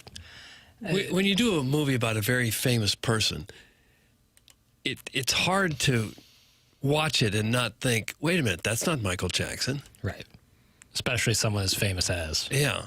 I mean, if it was a guy from 100 years ago when we didn't exactly know what he looked like, you can get away with it a little easier. Or someone less famous, maybe publicly, but certainly did something like Oppenheimer from a few years ago. You know. Yeah, that's fine. Right. But if they did the Michael Jordan story, we'd say, no, that's not Michael Jordan. So much so that Air, the movie about Michael Jordan's first sneaker with Nike, featured a Michael Jordan character that never showed his face to avoid those issues. He was shot behind a filter every time. They just shot him from behind. Don't say The Tiger Woods story did get nominated for a Daytime Emmy. LeVar Burton's film. It's like Keith David played Earl Woods. I'm trying to get you a Rotten Tomatoes. Awful. It was a TV movie, right? It was like a made-for-TV movie. Maybe there are more than one. I don't know. No, this is LeVar Burton as the director. A profile of the golfer Khalil Kane examines the private life and struggles with racism and cultural identity. The Tiger Woods story. If memory serves, they had a shot of the gentleman playing Earl Woods in the jungles of Vietnam, Doug. Didn't look like the same attention and budget was paid to this as, say, Full Metal Jacket. And a tree nearly fell on him, and a gentleman pushed him out of the way. And the actor playing Earl Woods said, "Wow, you saved my life. What is your name?" And the gentleman said, "My name is Tiger." And then Earl said, "You know what? I am going to name my firstborn son after you, Tiger." And I thought, wow, this is a Jim Dandy. It comes out in 98. He had been, he's 22 years old at the time? It couldn't have been worse than Grown Ups 2. What about Grown Ups 3, Doug? Can't wait. God, they're not Can't making wait. that. Please don't. You get all those stars together, Doug, and then later you say, "Oh, we need a script." Yeah, how could there not be one funny line out of an entire movie with all these people? Sitting in the theater a couple weeks ago for a different movie, and they were doing the previews, and there was actually a black screen. I just heard the hee hee, and it's like, oh boy, this is gonna be brutal. Is that when you became aware that this was coming? No, I've You've heard. Been waiting. I've been. Are you going to go to a special tracking screening? This. I guess I'll have to see it, but I don't want to. You and Gareth going to talk about this one? How could you tell the story of Michael Jackson in 2 hours and 7 minutes? It's not even going to come close. Do you think Emmanuel Lewis will play himself when he goes on the date with Michael Jackson? I doubt it. I doubt it. Yeah, that's going to be tough. Does the story Who's going to play Bubbles? Does the story even need to be told? Doesn't everybody know it? No. I mean, he was in the news for years, every day. See, he'll have like a decent opening debut. He'll get panned like crazy by critics, and then no one will see it, and it'll do poorly. What's the worst music biopic of recent years? The Bruce Springsteen one with Jeremy Allen White was no good. How about the Elton John one? Terrible. Brutal. Oh, Rocket Man? Yeah, never saw it. It's in a dark place right now. Hated it. Wow. Hated it. Oh, Elvis. Dreadful. Dreadful. Really? You didn't like Elvis? I thought Elvis was okay. Reprehensible. No. Reprehensible. That was okay. Baz Luhrmann is just not my speed. Put that off. Not my tempo. What? Baz Luhrmann, the guy who made it. Oh, sorry. I didn't think it was bad. Oh, it's just awful. But that's just my opinion. Okay. I thought it was terrible. You didn't like Tom Hanks in there. Brutal. Just brutal. I love Rotten Austin Butler. Tomatoes, 77% on Elvis. Okay. Popometer. Papers pays no attention. I want you to know Popcorn that. meter, 94. Okay. Yeah. Okay. And I'm just saying that the audience seemed to enjoy it. That's fine. Like Doug. The music is fine, but it's What was the best? Walk the Line? Love Walk the Line. Really enjoyed Chalamet as Bob Dylan. Thought that was really good. Enjoyed that. But yeah, by and large, music biopics, no good. Guys, do you think Johnny Sins will play Tim in his biopic? That's from MD 2020. I guess. Statham is always the person that they say, but I feel like... Statham or Johnny Sins? They're going to make a biopic about you? Billy Barty's dead, I guess. Oh, you mother... Sorry. God bless America. Sorry.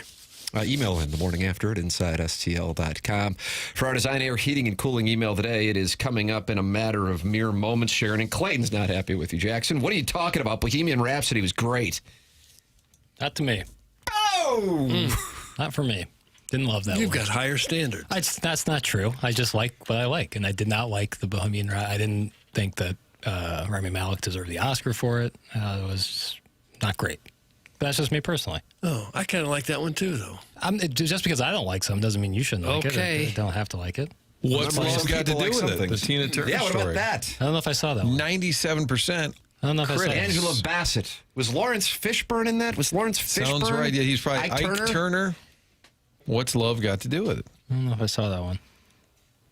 I'll check it out, though.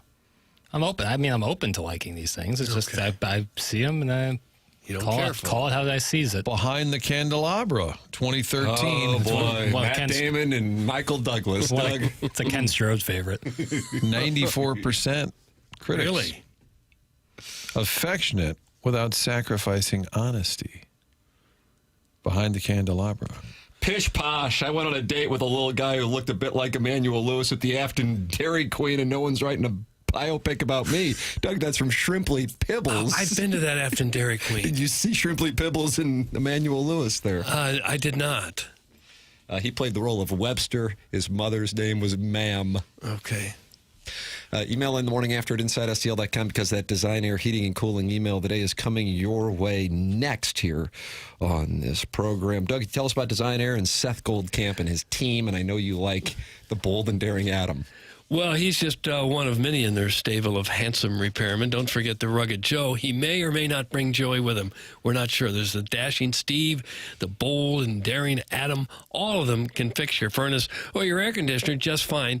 try not to pay attention to what they look like. Just focus on what they're doing for your home and how comfortable they're going to make it. When it comes to heating and cooling, you need to trust the name that's been around a lot longer than all of us. That is Design Air Heating and Cooling, proudly serving the area since 1904. And not just another HVAC company, also the longest running sponsor on TMA. And we certainly appreciate that. Seth Goldcamp, fourth generation family member running the business. At Design Air, they believe in honest work. You're never going to be sold something that you don't need. So whether you're dealing with the St. Louis cold or the summer heat, they have got your back with dependable service and no pressure solutions. They really do outstanding work. Visit designairservice.com. Schedule your service today. Design Air, comfort you can count on since 1904. And also Design Air brings the heat. Sick.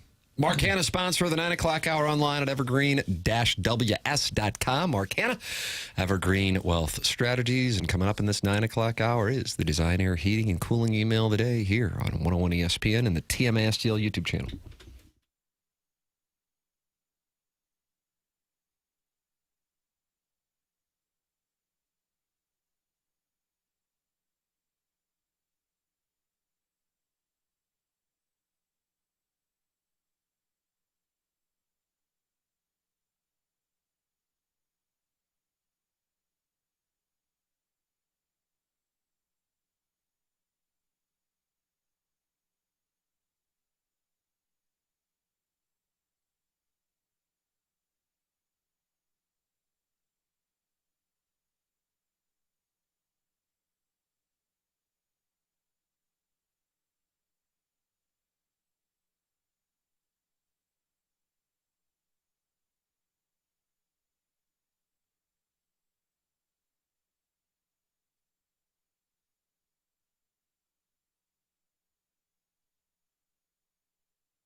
This is Jackson with a SportsCenter update brought to you by Universal Windows Direct. Cardinals pick up a win last night in Detroit. They now head to our nation's capital to take on the Nationals. Andre Plante on the mound tonight with a 5:45 p.m. first pitch. That was another SportsCenter update brought to you by Universal Windows Direct. You'll be saying, I love my windows.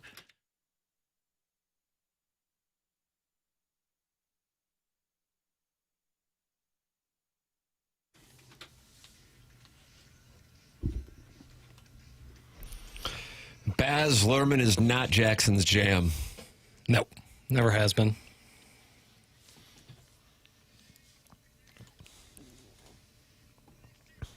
It's Team A101 ESPN. Mark Hanna sponsor the 9 o'clock hour. He's online at Evergreen Wealth Strategies, evergreen-ws.com. It's McKernan, Doug Vaughn, Martin Kilcoyne with you. Jackson Burkett on the ones and twos. Chairman Kurt is vacationing at Jackson's parents' place in the Hamptons.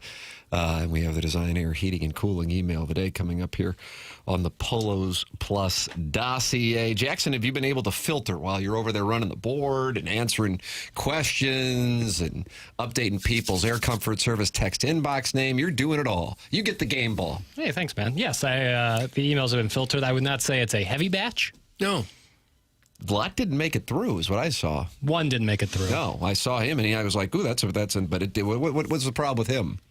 Vile, probably. FCC. If you had a knife in your back or a blank love and that blank love, sweet plump butt of yours. Oh, okay, block that one. Block that one. Probably shouldn't. I had to kind of edit there even. So, starting to get the picture. And if it was a heavier day than it is today, I would certainly have blocked him out. But, I thought about it for a while. You block him. Well, I don't need to block him. Just, try again tomorrow. It's time for the Design Air Heating and Cooling email of the day. Oh, well, we don't even need music. Okay. It's live. Morning, boys. Look, I get it, guys. I'm not as cool as the wacko. I don't have a silver tongue like Arbor Day, and I'm not fighting battles across the text line like Carlos Spiceweiner and Sharon from Clayton.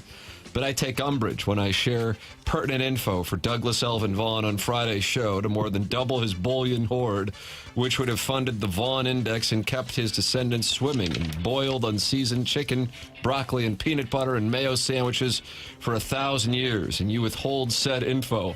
Hell, he could have fixed that damn chandelier of his, but you guys showed your hand to me on Friday.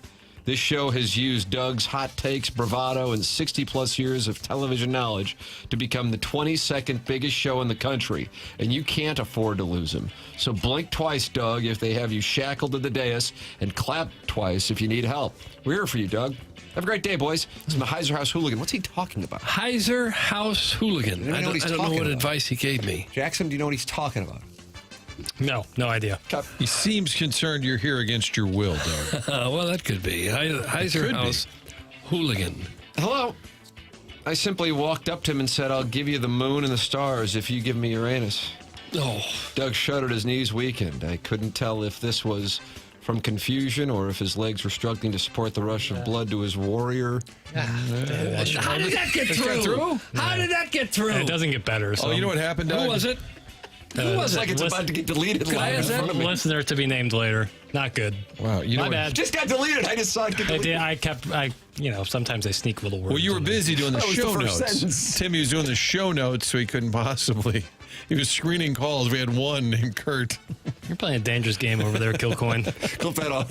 Listener to be named later just got himself suspended. Thank you, appliance discounters. Yeah, it's Johnny 4 years Bradley. suspension, logule, 2 days, and we're gonna go ahead and put you on notice. So you did filter the emails? I gave the one. And that's what we got, and that got through. Well, My bad. Are there any we all left? make mistakes. Yeah, one more. Morning, more. I used to think Shooter McGavin was the bad guy in Happy Gilmore, but now I'm aligning myself with him. The reason is the anointing of Jason Kelsey to the Masters broadcast booth for nothing more than the fact that he's fat and quote-unquote funny. He looks like your average Warren County Muni course player and has the golf sense of a child. Can we please stop the barstoolification of sports media and shove these cringe influencers back into the GNC stores from whence they came? I want an older Irish guy with a thick brogue calling golf, not the drunk guy from the bar with the speaker and shots of Fireball in his cart. Happy Easter and God bless America. That's from Mongo. Is that what they're calling? They're calling it the bar stoolification of sports media? Is that I've never heard that term, Jackson. Pretty good description. I like that. You like that? Is that what it is? Yeah. So for a few years we had the Gus Johnson shouting thing, and now we have the bar stoolification of sports media. What's next? I What's guess if next? that's just sports media becoming more casual, I don't necessarily think that that's an all-encompassing bad thing. I mean, he's doing the par 3. Right. He's not. It's not going to be on the broadcast next to Jim Nantz. I mean, Doug, they chased Gary McCord out of there on CBS. I can't imagine that the Masters would have Jason Kelsey on the court. Why, is he really that funny? Well, you heard him laughing. He's got he personality. Laughing or Travis? Who's doing all the laughing? Jason was doing most of the laughing. Well, Right, Jon Travis Hamm. likes to say, all right now. And he kind of spams that sometimes. But having said that, I think Jason has a lot of personality. I would say that they're, if they were a stock, they've kind of cooled. The Kelsey brothers? If we're doing Stiefel market moves. Make market moves. I would say that the Kelsey, certainly Jason's, right when he retired, was super high. He even got like a late night show on ESPN that they tried out. Yeah. Maybe overplayed the hand a little bit. I think they're just trying to find exactly what he's like great at. Did a bunch of commercials too. Because he is good. Like he's obviously got a lot of personality. How about on Monday Night Countdown? How about on the football vehicle shows? That makes perfect sense. Right. I think they're trying. I think they're forcing it a little bit to say we need Jason Kelsey at the Masters. I think they likely paid him a lot of money, and they're trying to use him. I was wondering if it was a contractual situation where they're like, "Oh boy, we've got him under contract. We've got to use him. Right. Let's try this." I think it's a real trial and error. Like whereas they fit best, they did the late night show thing. That didn't necessarily work out. So that's done. I don't know if they're coming back with a second season of it. So it started. Oh yeah, they did a whole run of it. I didn't watch a lick of it, to be honest. You were at Tam Ave. Yeah, I mean, late night, like, it's hard enough to get people to watch SNL, let alone late night, like kind of a sports podcast live. I don't know. Best I deal. I like trying new things. I think the best deal they had was Chris Connolly, who came from Rolling Stone, and they gave him that up close show, and he was going to interview the L.A. guests that they used to have with Roy Firestone back in the day, and then I think it was Gary Miller. And anyway, but then Chris Connolly then went away, but about once a year he would do like one of those big essays, and I just felt like he was on the payroll, and they made him do something once a year. That's a pretty good gig if you can get it. Deal. Yeah. Didn't it appear that he would just pop up out of nowhere, and you're like, Chris Connolly is still on the ESPN payroll? But I bet you anything, yes, that they've got Kelsey, or his contract states he has a certain amount of appearances that they provide. I don't. It seems like his big claim to fame is being the brother to Travis. I mean, he was a really good player, too. He's HOF. Yeah. But media-wise. His wife's podcast is very popular. That's still popular? Mm-hmm. You listen to him? No. So that stock hasn't. Well, I didn't know if the I don't listen elaborate to. on I don't know. I don't listen to most podcasts. Is that right? Well, yeah, I mean, What's your Mount Rushmore of podcasts? Right. This one. About that, Doug? Oh, well, that was nice to hear. Tim McKernan show. Yes. Oh, that was Movie Boy. Movie Boy's third. I was just. And then a tie. Randall. And then a tie between Stupiracy and the Spread Zone. Gosh, was that Is the Hubbard? Sorry, I'm a company man. Hold on, is the Hubbard employee of the quarter been named yet? Because it it's feels your like time to be the rock star of the quarter. That's right. feels like here we are, early April. We've just completed a quarter, and I haven't seen an update on the Hubbard employee of the quarter. Yep, But Jason, it's papers time. or whatever his name is, Jackson, just made a strong play. Yeah. What do you want, a better parking spot? I like Wright Park. Never mind. Was that the end of the emails? Oh, okay, so we had two candidates. Well, we had 3. 2.5. And then I started reading the third, and it became, Doug, as they say on Twitter when they want to take you out, problematic. Yeah, it did. So we're done with that now. I think that's the We're done. That's concluded. I'll make a statement. Email that. If your email's featuring something about yogurt, probably pull that out of there. In general. Just get rid of that. It's almost always an automatic disqualifier. Why do they think they can get away with that stuff? It's all about testing limits. With children, they always try to test the limits, and you got to be the one to draw the line. Discipline is the thing. I see. And so I get it. Doug, they call it a late night show with Jason Kelsey, was not renewed. That's from the 314. There we go. Okay. Here is the text I sent in 9 times on Friday. Morning, boys. Doug, put all your gold bullion on Connor Griffin to have 2 total bases. It's at plus 142, more than double your hoard with the Phenom rookie for Pittsburgh today at their home opener. It's from the Heiser House Hooligan. So the email that's what he was a saying. follow-up to the text. God, it's hard to pay attention to all this. Yeah. So that email, Doug. They need to realize that we get a lot Did we read of that these on the texts. Did they read that? Did we read that? I don't remember it. Can't remember it. There's another guy saying that he told us that Illinois was going to lose by 10. Everybody's an expert now in hindsight. I told you. Stop it. Is Kurt back tomorrow, Jackson? Yeah. Okay, we miss you. That's all. Where have Were you I been? busy? It feels like the show's falling apart. I feel like I haven't stopped flapping my gums since the beginning of the program. You just a little preoccupied. That's I got all. a lot of work to do. I understand. That's what I said. Preoccupied. You made my point. You're a little preoccupied, and I miss you. That's all. Welcome back tomorrow. I appreciate being missed. Okay. Chairman Steve says, I don't listen to podcasts because it's a reminder of the failure of my generation in raising this current generation. We gave them too much freedom to be who they want to be and treated them equal to us as adults. And now this is what we get. That's from Chairman Steve in Wildwood. Jackson, your response. You get one podcast after the next. Goofy text. Most, I would assume the top podcasters are older than me, certainly. Like Joe Rogan, he wouldn't be. He's probably the same age as Chairman Steve. Doug, how old is Joe Rogan? He's been in studio with us. I'd say. I'm going to go 55. That's my guess on Who, Joe Rogan? Rogan. I think he's older than that. 58. Okay. So there's that. Okay. So I don't necessarily agree with it. I would say if you're a bunch of people trying to become podcasters, that could be interesting. But I'm trying to find the top sports podcast. Still Bill Simmons. Because Pardon My Take would be my guess. Bill Pardon Simmons. My Take is number 2. Bill Simmons is 1? Bill Simmons podcast, number 1.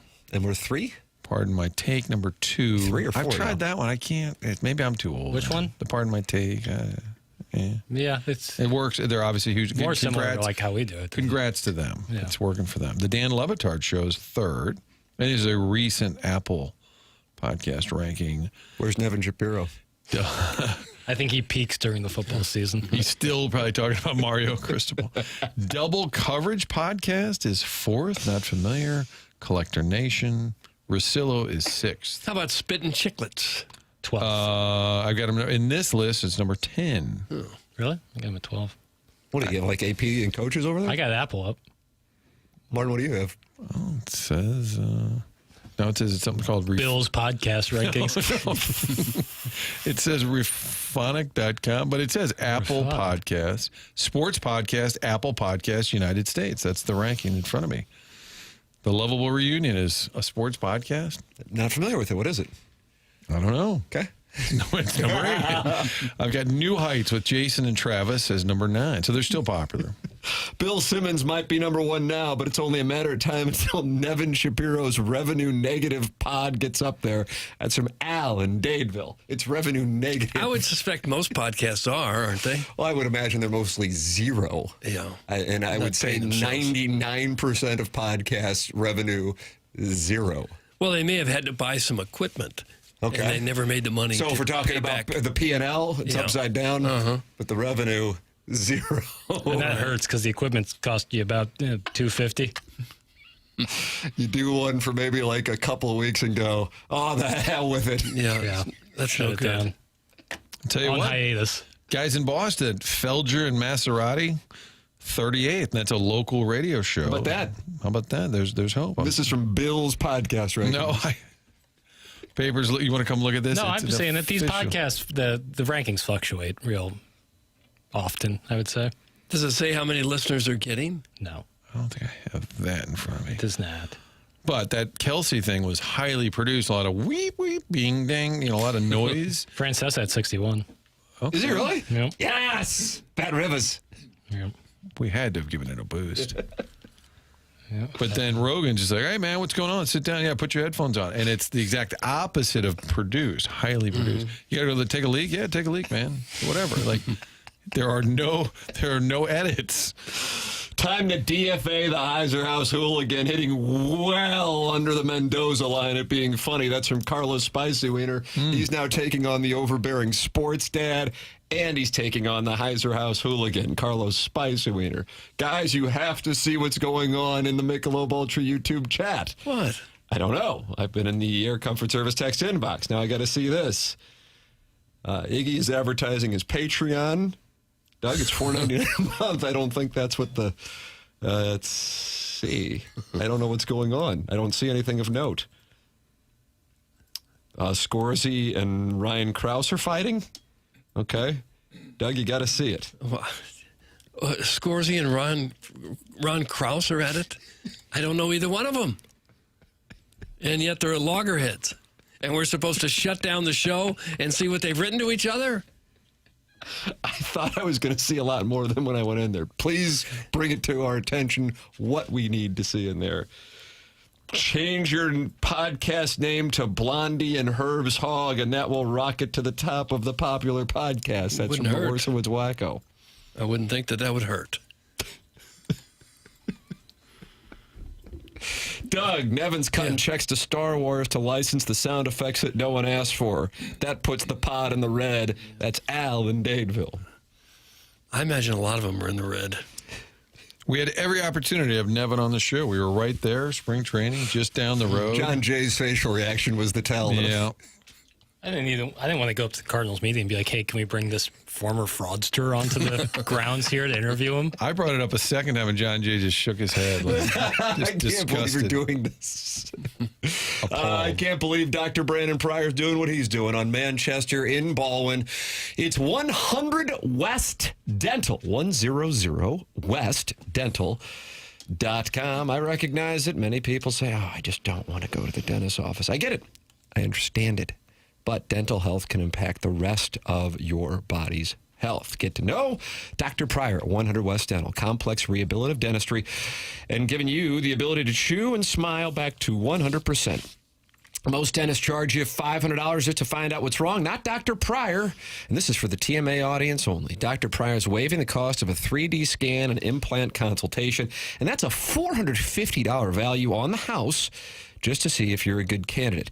Get your smile back and your life back. Call 100 West Dental at 636-585-0100 or visit 100westdental.com to schedule right from your phone and tell them I sent you for a complimentary implant consult. It is 10:07 in St. Louis. Time check brought to you by Clarkson Jewelers, an officially licensed Rolex jeweler. Martin has onboarding. Doug, Jackson and I have the 10 o'clock hour brought to you by Design Air Heating and Cooling. Coming up, this is TMA 101 ESPN from the Stiefel Studios.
Mark Morrison. He did it again, didn't he?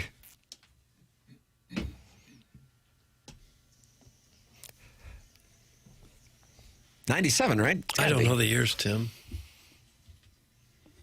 I guess I'll say 96 on the off chance it's 95 because I know it's not 98. That's my reasoning. But if I had to bet on a year specifically, I'd say 97. Would but I'll you? say 96 to get me 97 and 95 on the off chance that he released it early and it didn't take off. Kind of like how fashion doesn't get to St. Louis for a couple years. Jackson? March of 96. Okay. Dang. I was kind of dancing with the devil there, huh? Yeah, you were. It's fun, though. Isn't it fun? It's not that much fun, really. Never dance with the devil in the pale moonlight. Who said it and what film? Go. I don't know. Jackson, movie boy. Never Dance with the Devil in the Pale Moonlight. It was referenced in Django, but I know that's not the film it's from. Nice. Good, Bad, and Ugly? No. Well, I mean, it could be, but I'm thinking of Batman with Jack Nicholson. Oh, played you're the right. Joker. Yeah, you're right. Michael Keaton's Batman, not George Clooney's with his nipples. This town he needs brought enema. nipples to the part? Yes, George Clooney had bat nipples. Oh! In the worst Batman movie ever made. Tough. I just can't watch that stuff. I just Joel can't. Schumacher. I know they're popular. I just can't get Oh, The Dark Knight is 10 out of 10. That's the one with Heath Ledger, Doug. Okay. 227 friends are talking it over in the Michelob Ultra YouTube chat here on the Morning After 101 ESPN. Martin head-to-head to onboarding. Jackson, Doug, and I are going to bring just red-hot heat here as the Blues have mounted a Sunday charge in early April. Could we be on the verge of a shocking return to the Stanley Cup playoffs if the Blues rattle off another winning streak? Why, it would have to be 8 straight, most likely, in order to do it, and they'll have to do it by beating the Colorado Avalanche once again tomorrow to continue the streak that began Friday in Anaheim. Robert Thomas with the hat trick. Jackson, do we have Jim Montgomery, Robert Thomas, Darnell Coles? Any would do. Give me a moment. Oh, gosh. Okay. Well, it's a shame they don't get to play in the last 6 games the teams that they're fighting with for the wild card spot. They get to play the Penguins. They had that this last week and didn't take advantage of it. Yeah. Oh, Adam Gaudette in San Jose. That's the one. Yeah. That's the one. Just give me a point. Just give me a point. Mm-hmm. God bless America. The bad start in San Jose. Yeah. Well, because I'm telling you, listen, I don't know if you can, I mean, realistically, you're going to beat the Avalanche out of 7. I know they only won last night. I know. Best of 7. It's like what Josh Schertz said about Michigan. We're not going to beat them in a best of 7. One game? Isn't that what Herb Brooks said in Miracle, Kurt Russell? Yeah. If we played them 10 times, they might beat us 9. But not tonight. Nice. Not this one. Here's Jim Montgomery on Robert Thomas. Oh, he was terrific. I mean, right from his first shift, he had the puck on his stick. He scored the 3 goals, but he made about 6 high-end passes that I'm sitting on the bench, and I don't even see the lanes that he sees going full speed. So he was really good, but he was really good like on the PK too, you know, and that line has been doing a lot of good for us. Yes, it has. That's a hell of a line. It is. It's a great starting point. They need to build another one like that. Maybe they've got a piece in Kyrou. You get 2 offensive lines like that, then you got something. Doug, it was the Islander blown loss. Kyrou's poor defense costs a point. Send it from the 3-1-4. How about the 2 games where they were up 4-0 and they lost? Voice the text I just read. Yeah, well, you can go back to Detroit. Beginning of the year. Yeah. Good to see the Red Wings are flopping around, though. Pick gets better. If I said Ichiro, are you no doubt first ballot? In what sport? Oh, gosh. I would say baseball. What sport? Why not, Tim? A good goalie can change everything. Hofer's been on a heater. That's from the closeted beatnik. Oh, well, you just want a chance. I'd give him very little chance to beat Colorado in a series. Listen, I want to see it. But you just want a chance. Exactly right. And if you would say, because this has been something that Joey Vitale's talked about on our program. Chris Kerber talked about it earlier this morning. You can go back and podcast it via the Schaefer Door Company podcast. The pressure that they had really for the first time last Monday against San Jose, and for about the first half of that game, they played poorly. And then they mounted the charge, and they were in the mix, and then the goal with less than 30 seconds left got them. They'd be playing with no pressure if they got there and played the Avalanche in the first round. I want to see it. Yeah. Am I saying no chance? Absolutely not. I'm just recognizing that it's not real likely. So for fans who are irritated, like Harrison's brother Master, that they're even winning games because it hurts their draft position, I also understand that. And I, at the beginning of the month of March, so a month ago, was going, oh, why are they winning games? This sucks. But here we are. And now that they're here, they'll bet you Red Ryder I'll be pulling for them tomorrow night. The problem is the fact that these teams are playing each other, and so they're automatically going to pick up points. Yeah. That's your core issue. And there aren't two spots. Utah's going to get a spot. And so when you got Seattle and Winnipeg playing tonight, you got the Sharks hosting the Blackhawks, and I'd have to think that San Jose, although they're only minus 170, and then the main one is Nashville and Los Angeles. Somebody's getting 2 points. If that's a 3-point game, it's an even bigger problem. Blues win out. Yeah. I think they get in. Probably would. That's a tall order. You're a tall drink of water. I like it. Hello, Mike. What's happening? What's up? Let's go. Okay. I'm here. Let's go. Don't rush it. I'm here. You got to go. Let's go. Talk. Hello? Mike. Yes, go. Go talk. How are you? Good, thank you. Oh, God. Hello? Mike. Yes, go. Would you start speaking? Yes, I will. I apologize that we had to get a Reader's Digest version, but we didn't have a lot of time. Leo in Jersey, what's up, Leo? I assume Leo started talking. I hope he would learn his lesson from the previous caller. That when you're on with the goat, you better hustle. You got to hit the hole. The nervous laugh the guy has, right? It's like I just had a question about the Yankees infield. Mike did not like that. Doug, the Predators and Kings both have 81 points. They play tonight no matter what. One of them is going to have 83, which means the Blues will wake up tomorrow 5 points back. The Sharks are sitting at 79. They got the Blackhawks tonight. They could very well be at 81. Winnipeg is taking on the Kraken. And if Winnipeg were to win, they would leapfrog the Blues and go to 80 points. And no matter what, then at that point, the Blues are sitting there tied for the last spot of those pursuing the wild card, unless you want to include Calgary in there, which mathematically is still alive at 72 points. I don't like their chances. Are they in the Central? Oh, no. Not again. Calgary is given 0% chance to make the playoffs, for the record. I don't think that's going to work. Which out I actually think is mathematically correct, because they cannot catch the teams since they will be playing each other. Yeah. Well, whoever wins tonight between Nashville and L.A., they will be 5 points ahead of the Blues, but the Blues will have a game in hand on either of those teams. I'm sorry, go ahead. And the Blues do have that tiebreaker. Should it come down to that, the Blues are looking good with the tiebreaker. The beautiful thing about the position the Blues put themselves in is that if they get in, we get to watch playoff hockey, and if they don't get in, we still probably end up with a top 5, top 10 pick. That's from Tim's Offshore Bookie. Yeah. Well, there's very few sporting events that are more exciting to watch than playoff hockey. What about on the range today at the Masters? Yeah. But that one, not even close. So even if you play 4 against Colorado and you lose all 4, that's still 4 nights of good entertainment. I beg to differ. The Avalanche are playing without Makar, and even if he comes back in time for the playoffs, he still won't be 100%. The Blues can beat them in a 7-game series. That's from Sharon and Clayton. Okay. Well, the way the Blues have played since the Olympics, I think they could give anybody a tussle. See, I'm going to try hard not to call you clueless. Oh, sorry, Tony.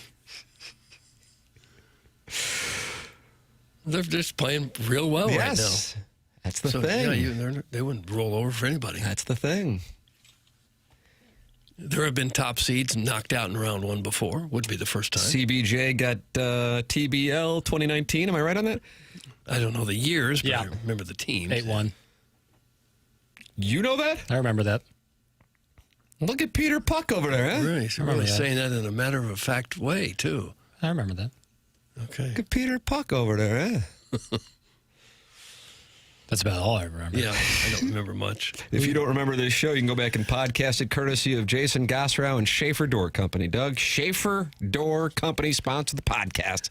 The only company you need to know if you have any kind of problem with your garage door. Schaefer Door will be right out there to get you fixed up. Been to my house a couple of times. They just do fantastic work. Jason Gosrow runs that show, and he's got a team of professionals that can handle anything you might throw at them when it's related to garage doors. They service all kinds of garage doors, and they do new installs with LiftMaster. LiftMaster garage door openers are strong, quiet, and versatile. Schaefer has a special Monday morning standby service for doors that break over the weekend. I suspect they were busy today. Schaefer is spelled with only one F, Schaefer. There are other couple businesses in town where Schaefer has two Fs. Forget that. They don't give an F at Schaefer Door. They just have one. Wow. Schaefer. And the website is schaeferdoor.com. Also, if you run a business or warehouse, have those big, tall doors, Schaefer is experienced in those types of jobs as well. No business, or no job, rather, is too big for this business, or it's small enough that when you call, there's going to be an actual person pick up on the phone and talk with you. The business has multiple family members working there, and their service techs not commission-based, so they're not going to try to sell you a whole new door if you don't need it. Again, the website, schaeferdoor.com. Schaefer Door is a LiftMaster partner. There it is, Schaefer Door Company, longtime sponsor here of The Morning After and sponsor of the podcast on 101 ESPN. Tim McKernan, Doug Vaughn, and Jackson Burkett with you. Martin's at onboarding. Chairman Kurt's vacationing at Jackson's parents' place in the Hamptons. We're broadcasting from the Stiefel Studios. This is 101 ESPN.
Shakira, 2006.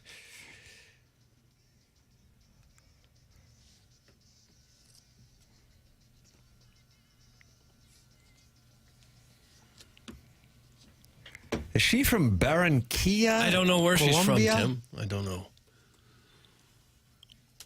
And she was married to a soccer player? Yeah. Gerald Piqué. And then he Gerard? went on Tinder? I remember that being a story. Yeah, she was married to Gerald Piqué from 2010 to 2022. Until he went on Tinder. I don't know about the former Barcelona defenseman, but would a big-time Barcelona soccer player have to go on Tinder? Who's currently married, who was at the time married to Shakira? No. Probably a bad idea. I don't think so. Yeah. Like he thought only one or two people would recognize him? Amid the allegations of infidelity on Piqué's part, the couple confirmed in a joint statement that they were separating in June 2022. That's from Wikipedia. Okay. Shakira and Doug's hips don't lie. My pant tent, ooh rah rah. 618. Thoughts, Doug? My pant tent, ooh rah rah. What's that supposed to mean? Do your hips lie? No, and his ass won't quit either.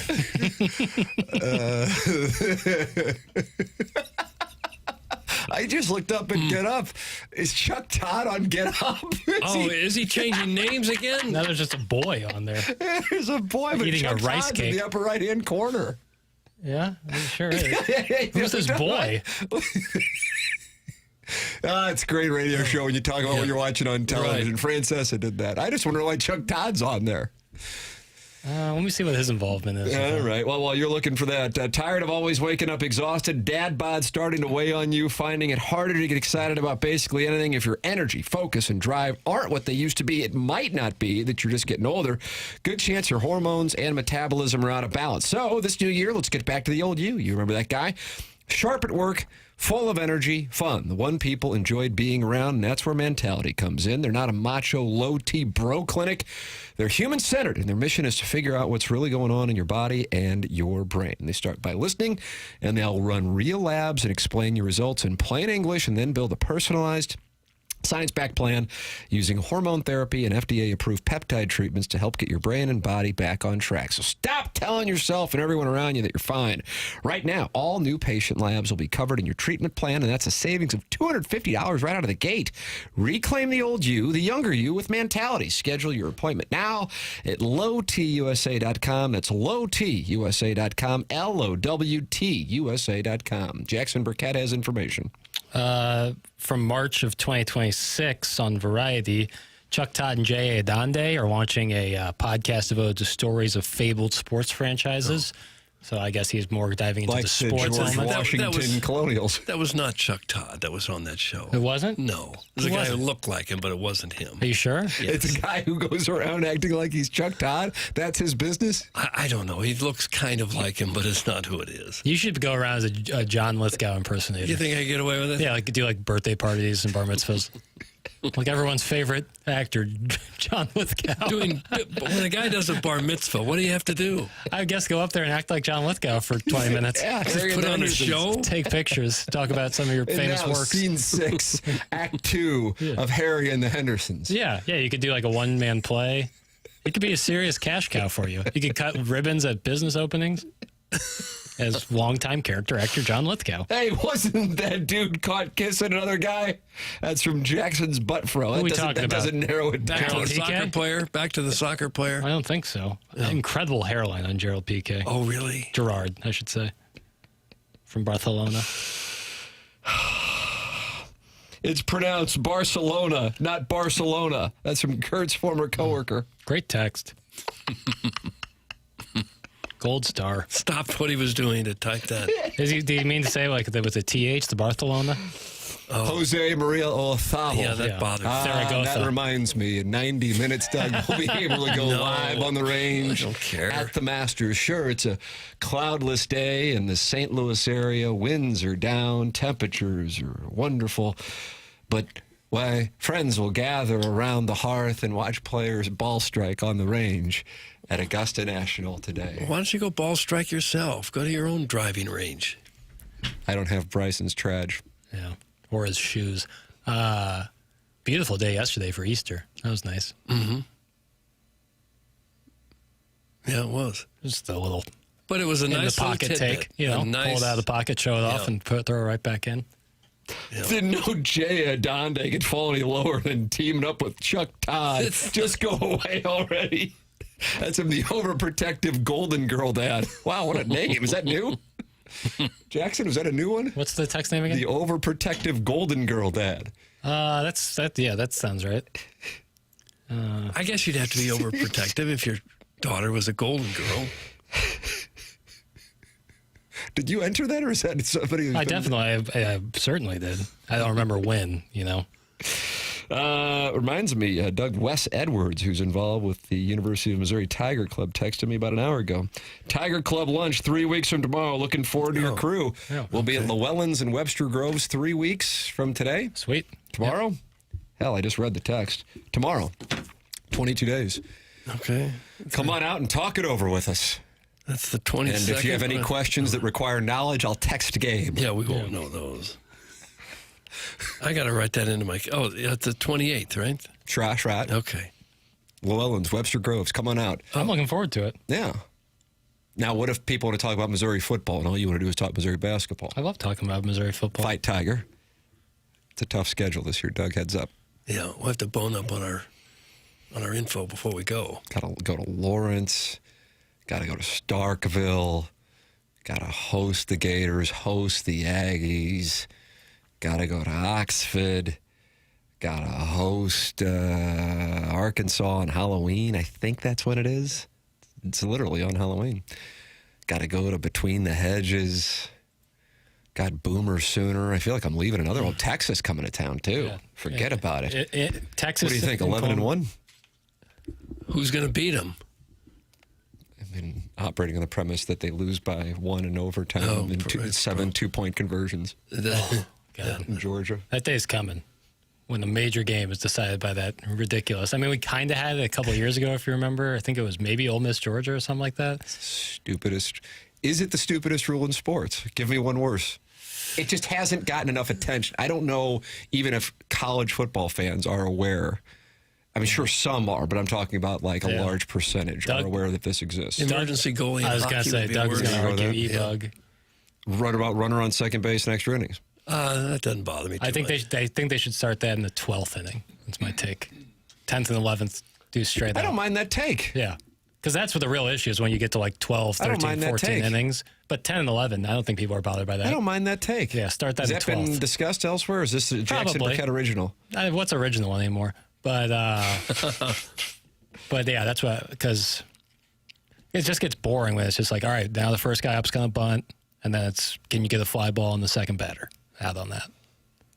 You know, they don't always bunt. Not always. It depends on who's coming up and who's on second, but more often than not, I feel. Also, Pedro Pajas' whiff rate has really got me in a tizzy. Yeah, really? I have to tell you, I agree with said take. It's been real rough. He's got a whiff rate, Doug, of 39.5%. That leads the ball club by a considerable margin. Yeah, that might lead the major leagues. That's not good. 39. Yeah. Jordan Walker, on the other hand, has a 27.8% whiff rate. Big improvement on last year. Yeah. So we'll see. Hope that trend continues. Well, if Crooks continues to light it up in the minors, he might get a chance sooner rather than later. Yeah, if Pajas can't. But then my boy Pozo get a little bit of work in, please. Yeah. Okay. But you can't strike out 39% of the times and be a major league. Well, that's his whiff rate on long. pitches. I don't know if he has that many Ks. But it's not good, I can tell you that much. Craig O'Neill has just sent in his Mount Rushmore of bad rules in sports. Okay. Emergency goalie, Doug. He's in lockstep with you. Mm-hmm. 3-game series in Major League Baseball for the playoffs. It's a nice take. It's a nice take, Craig O'Neill. 2-point conversion in college and the shootout in the NHL. Oh, I don't mind the shootout. I think the NHL's got it just right. Nothing's more interesting than 3-on-3 hockey. And if that doesn't work, the shootout after that, I think it's fine. I think hockey's got it nailed down. Do you like the losing team gets a point? Yeah, I'm okay with it. Yeah, I think hockey's got it figured out. Cal Raleigh striking out 47%, Doug. It's from producer Joe Zascab. He was the first pick I made in fantasy baseball. And the Southside Seamen Seamen are going up against Doug's team. And Doug was saying in the commercial break he might have the worst fantasy baseball team in the history of the game. I think so. Did you lose the clubhouse? I lost him already, yeah. I'm looking at firing skippers and redoing the outfield. The whole thing's got to go. I picked up Palante. I picked up Palante for today, so maybe. Yeah, and you had to let go of Dustin May. Yeah, that was tough. Tough call. So you're going to be the curse. Now Palante's going to go out and get shelled. Well, they're not wearing Navy caps. Yeah. It won't be because I picked him up today. Yeah, my team is just awful.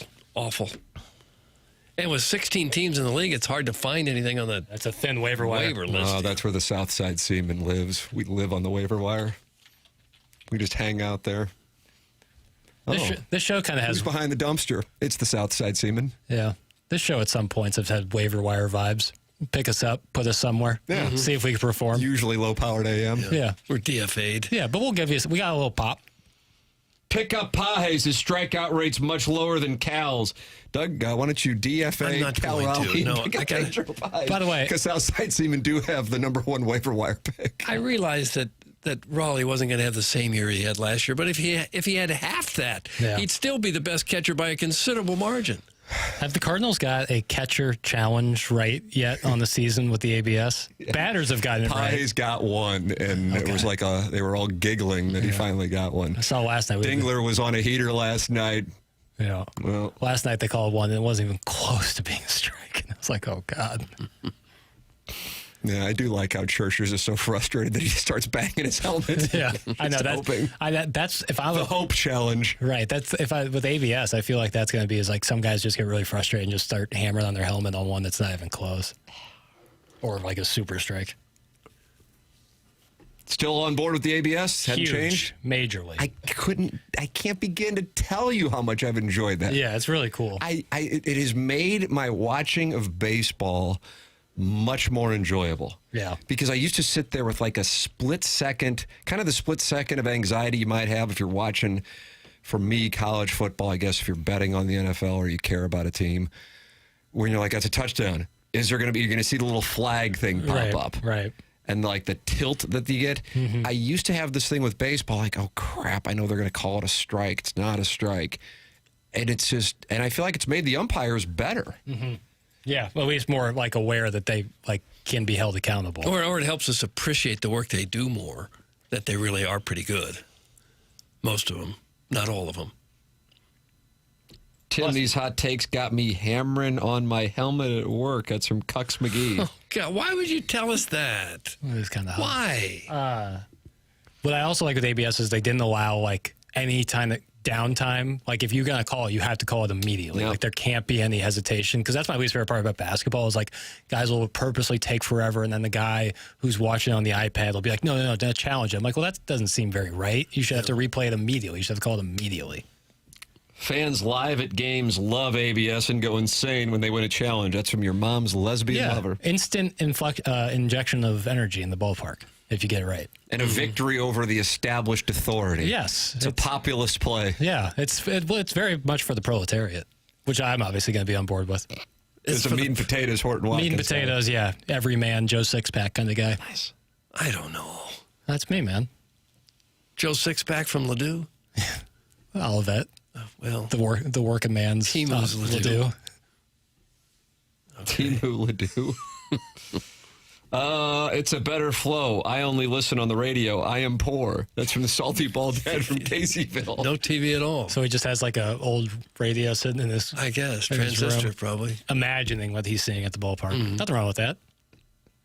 We're going to have the winner of the Design Air Heating and Cooling email today coming up at about 10:50, 10:55.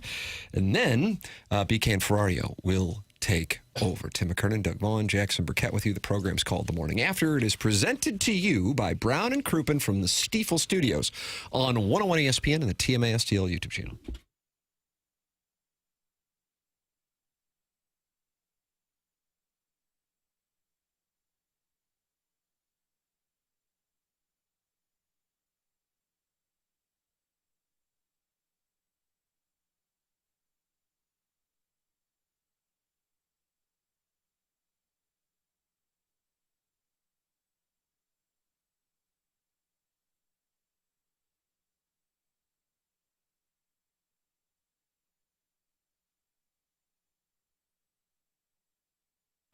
Caw. You hear that, Battlehawks fans? That's the sound of Battlehawks football, which is back at the Dome for 2026. And Lee's Famous Recipe Chicken wants you to be a part of it. That's why their new Battlehawks box will get you count them four, of their famous hand-breaded chicken strips and an order of potato wedges, plus a code valid for buy one, get one free Battlehawk tickets. With this deal, you can get game day ready with a Battlehawks box for just $9.99 at any St. Louis area Lee's Famous Recipe Chicken location. I'll say it again. The Battlehawks box gets you four of their famous hand-breaded chicken strips and an order of potato wedges. We love those potato wedges. And you get a code valid for buy one, get one free Battlehawks tickets, all for just $9.99 at any St. Louis area Lee's Famous Recipe Chicken location. You can get the Battlehawks box in-store or by ordering online on Lee's new mobile app, where you can also earn points for free food and discounts. That's the Battlehawks partnering up with Lee's Famous Recipe Chicken.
This is Jackson with the Sports Center update brought to you by Universal Windows Direct. Blues win last evening, off today. Back in action tomorrow when they take on the Avalanche. There's going to be a pregame starting at 6 p.m. and the puck drops at 7. That was another Sports Center update brought to you by Universal Windows Direct. You'll be saying, I love my windows.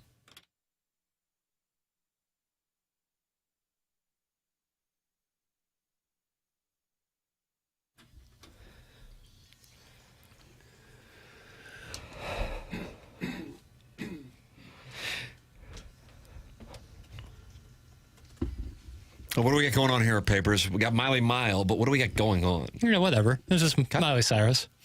Doug, if Danny Hurley wins tonight, 200th win, UConn, and his third national championship in 4 years, and this would be the most impressive. Maybe his second national championship team, the best team, but this would be the most impressive championship. Papers, as a ball knower, do you agree with that statement? Yes, if he's able to beat this Michigan team playing how they're playing right now, even if Jackson Lundeberg is a little bit wobbly, doesn't matter. That would be an unbelievable accomplishment. And getting 3 of 4 is, I mean, that's the rarest to verify there. And they were all but dead against that game against Duke. Yeah, all but dead against Duke. Underdogs against Illinois. Doesn't matter. Kind of doubted a little bit all year. I think people are quick to doubt them just because of Hurley's personality, but you can dislike him all you want. You can't deny that the guy is a proven winner. Doug, I know you were not a Bobby Knight fan. Not really, no. And we were watching the game, whole family gathered around, got wings from the Hive. Ooh, yum yum. O.B. Clark's / the Hive. Had a feast. And I got some dirty chicken tenders, which I'd like to recommend. Yeah, OB's to does friends that too. and family alike. Yeah. And the families gathered around the hearth and watching the game. And then Danny Hurley gets interviewed. My older son says, "Why is everybody booing him?" I said, "Well, he's kind of got a little Bobby Knight thing going on." Would you agree with that? I think Bobby Knight probably more intense. Hurley not to that level, but that would explain why he's getting booed. I think he's goofier than Bobby Knight. I would big time Bobby agree. Knight was just angry all the time. And Hurley just seems like he's goofy, almost like he's putting on a show at times. Yes, would agree. It kind of leans up almost. Like, did you see there was a nice moment when he was being interviewed in the tunnel and the Fab Five passed him?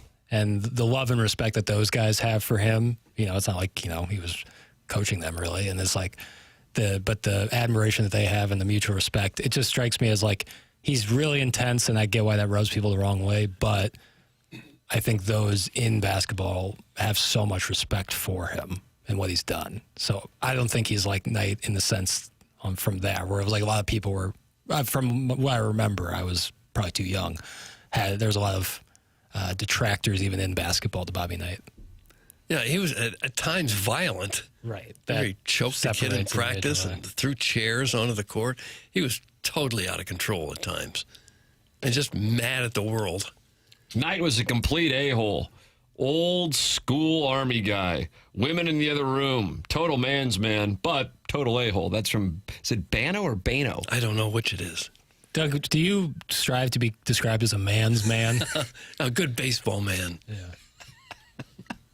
I like that. Who's the man's man of this program? Probably Martin. You think so? Man's man. I don't think any of us are really man's mans. No. I'm a bit dainty, I'll be honest. We're soy boys. Martin likes brown liquor, so I think I'd go with him. Yeah, he does. So if you like brown liquor, you're a man's man? Well, that's certainly a point in your favor. Yeah. Just based on what you drink. Well, that like when you think man's man, what are some of the, someone you can hang out and have a Who's scotch the with? ultimate man's man in 2026, Jackson? The ultimate man's man. That's a great question right there. Thank you. It's a shame I'm doing it at 10:53. The ultimate man's man. Huh. Oh, that's a tough question. Ultimate man's man. Doug loves himself a man. That's from the golf cart loofah? Are these new names? Gosh. Yeah. Golf cart loofah. Man's man. The overprotected Golden Girl dad? I mean, they're all over the place here today. Is Jon Hamm kind of a man's man? He came to mind for a second. This is the least man's man sports talk show around. That's from Probably Barkley's so. Bone. That I would agree Probably with. so. That's you're not wrong there.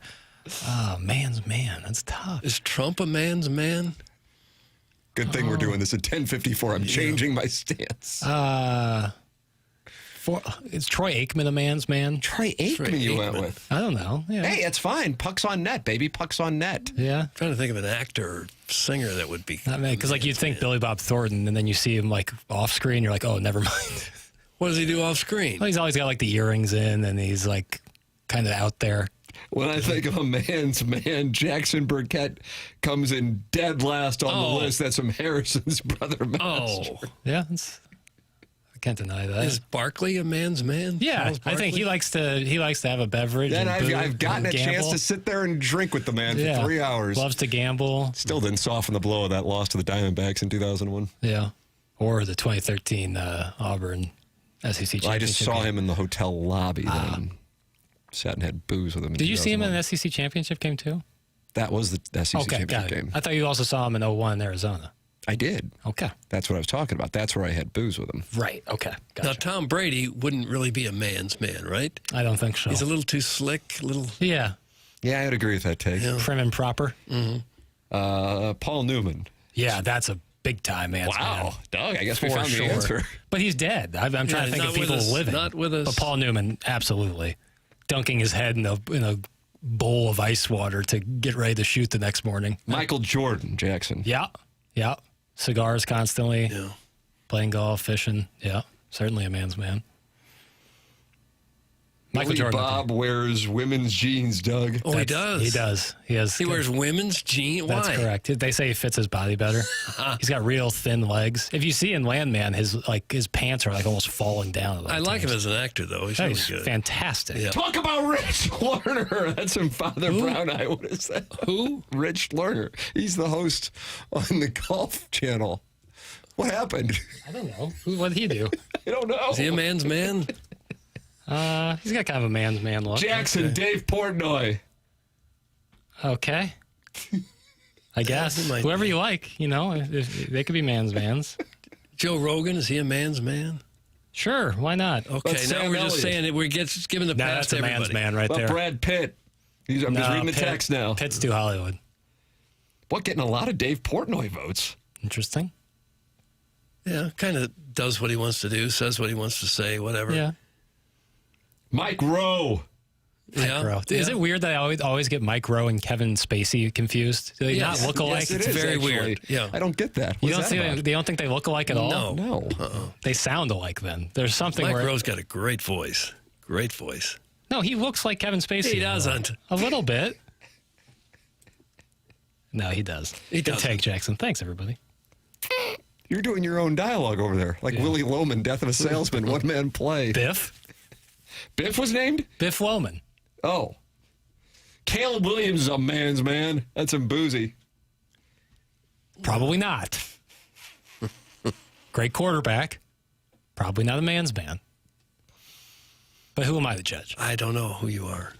PK and Ferrari are coming up next, but Jackson's going to tell you who won the Design Air Heating and Cooling email of the day here. Who won it? Not a large batch, I would say, but this person... I forgot to vote. Don't worry, we've reached a quorum. Okay. Mongo gets the W. Mongo That's who I was has going to won. vote for. All right. The Design Air Heating and Cooling email of the day. Mongo is on the board. Tommy Cibulka and Brian Gregg are on the board. I'm doing business with them, Doug. Are you really? Yeah. Okay. Because it's gotten to a point now with the fans, in particular the ladies, when I drive through Huntley, Clayton, Frontenac, Ladue, and St. Louis Hills, that I can't be with my family without stopping to sign or take pictures. Yeah, so I need to get my windows annoying, tinted. isn't it? Thank you. And I'm going to work with VIP Auto Accessories. They take care of everything, a one-stop shop. In some instances, people have to bring their vehicles to 4 or 5 different places when everything can be done in-house at VIP Auto Accessories. That's Tommy Cibulka and Brian Gregg, in business since 1979 with 60-plus employees in Colorado. Is a loyal client. And to me, that's the ultimate endorsement. Commercial upfitting, graphic solutions, hail repair and touch-up, and aftermarket. They do it all at VIP Auto Accessories. For all your commercial vehicle upfit needs, ask for Tommy Cibulka. And for all your aftermarket vehicle accessory needs, ask for Brian Gregg. Tell them the TMA sent you. It's VIP Auto Accessories. .com. Time for us to shut it down. BK and Ferrario are next. For Jackson Burkett, For Martin Kilcoyne, for the vacationing Chairman Kurt, for my brother Kevin, for Douglas Elvin Vaughn, I'm Tim McKernan. This has been The Morning After, presented to you by Brown & Crouppen on 101 ESPN from the Stiefel Studios.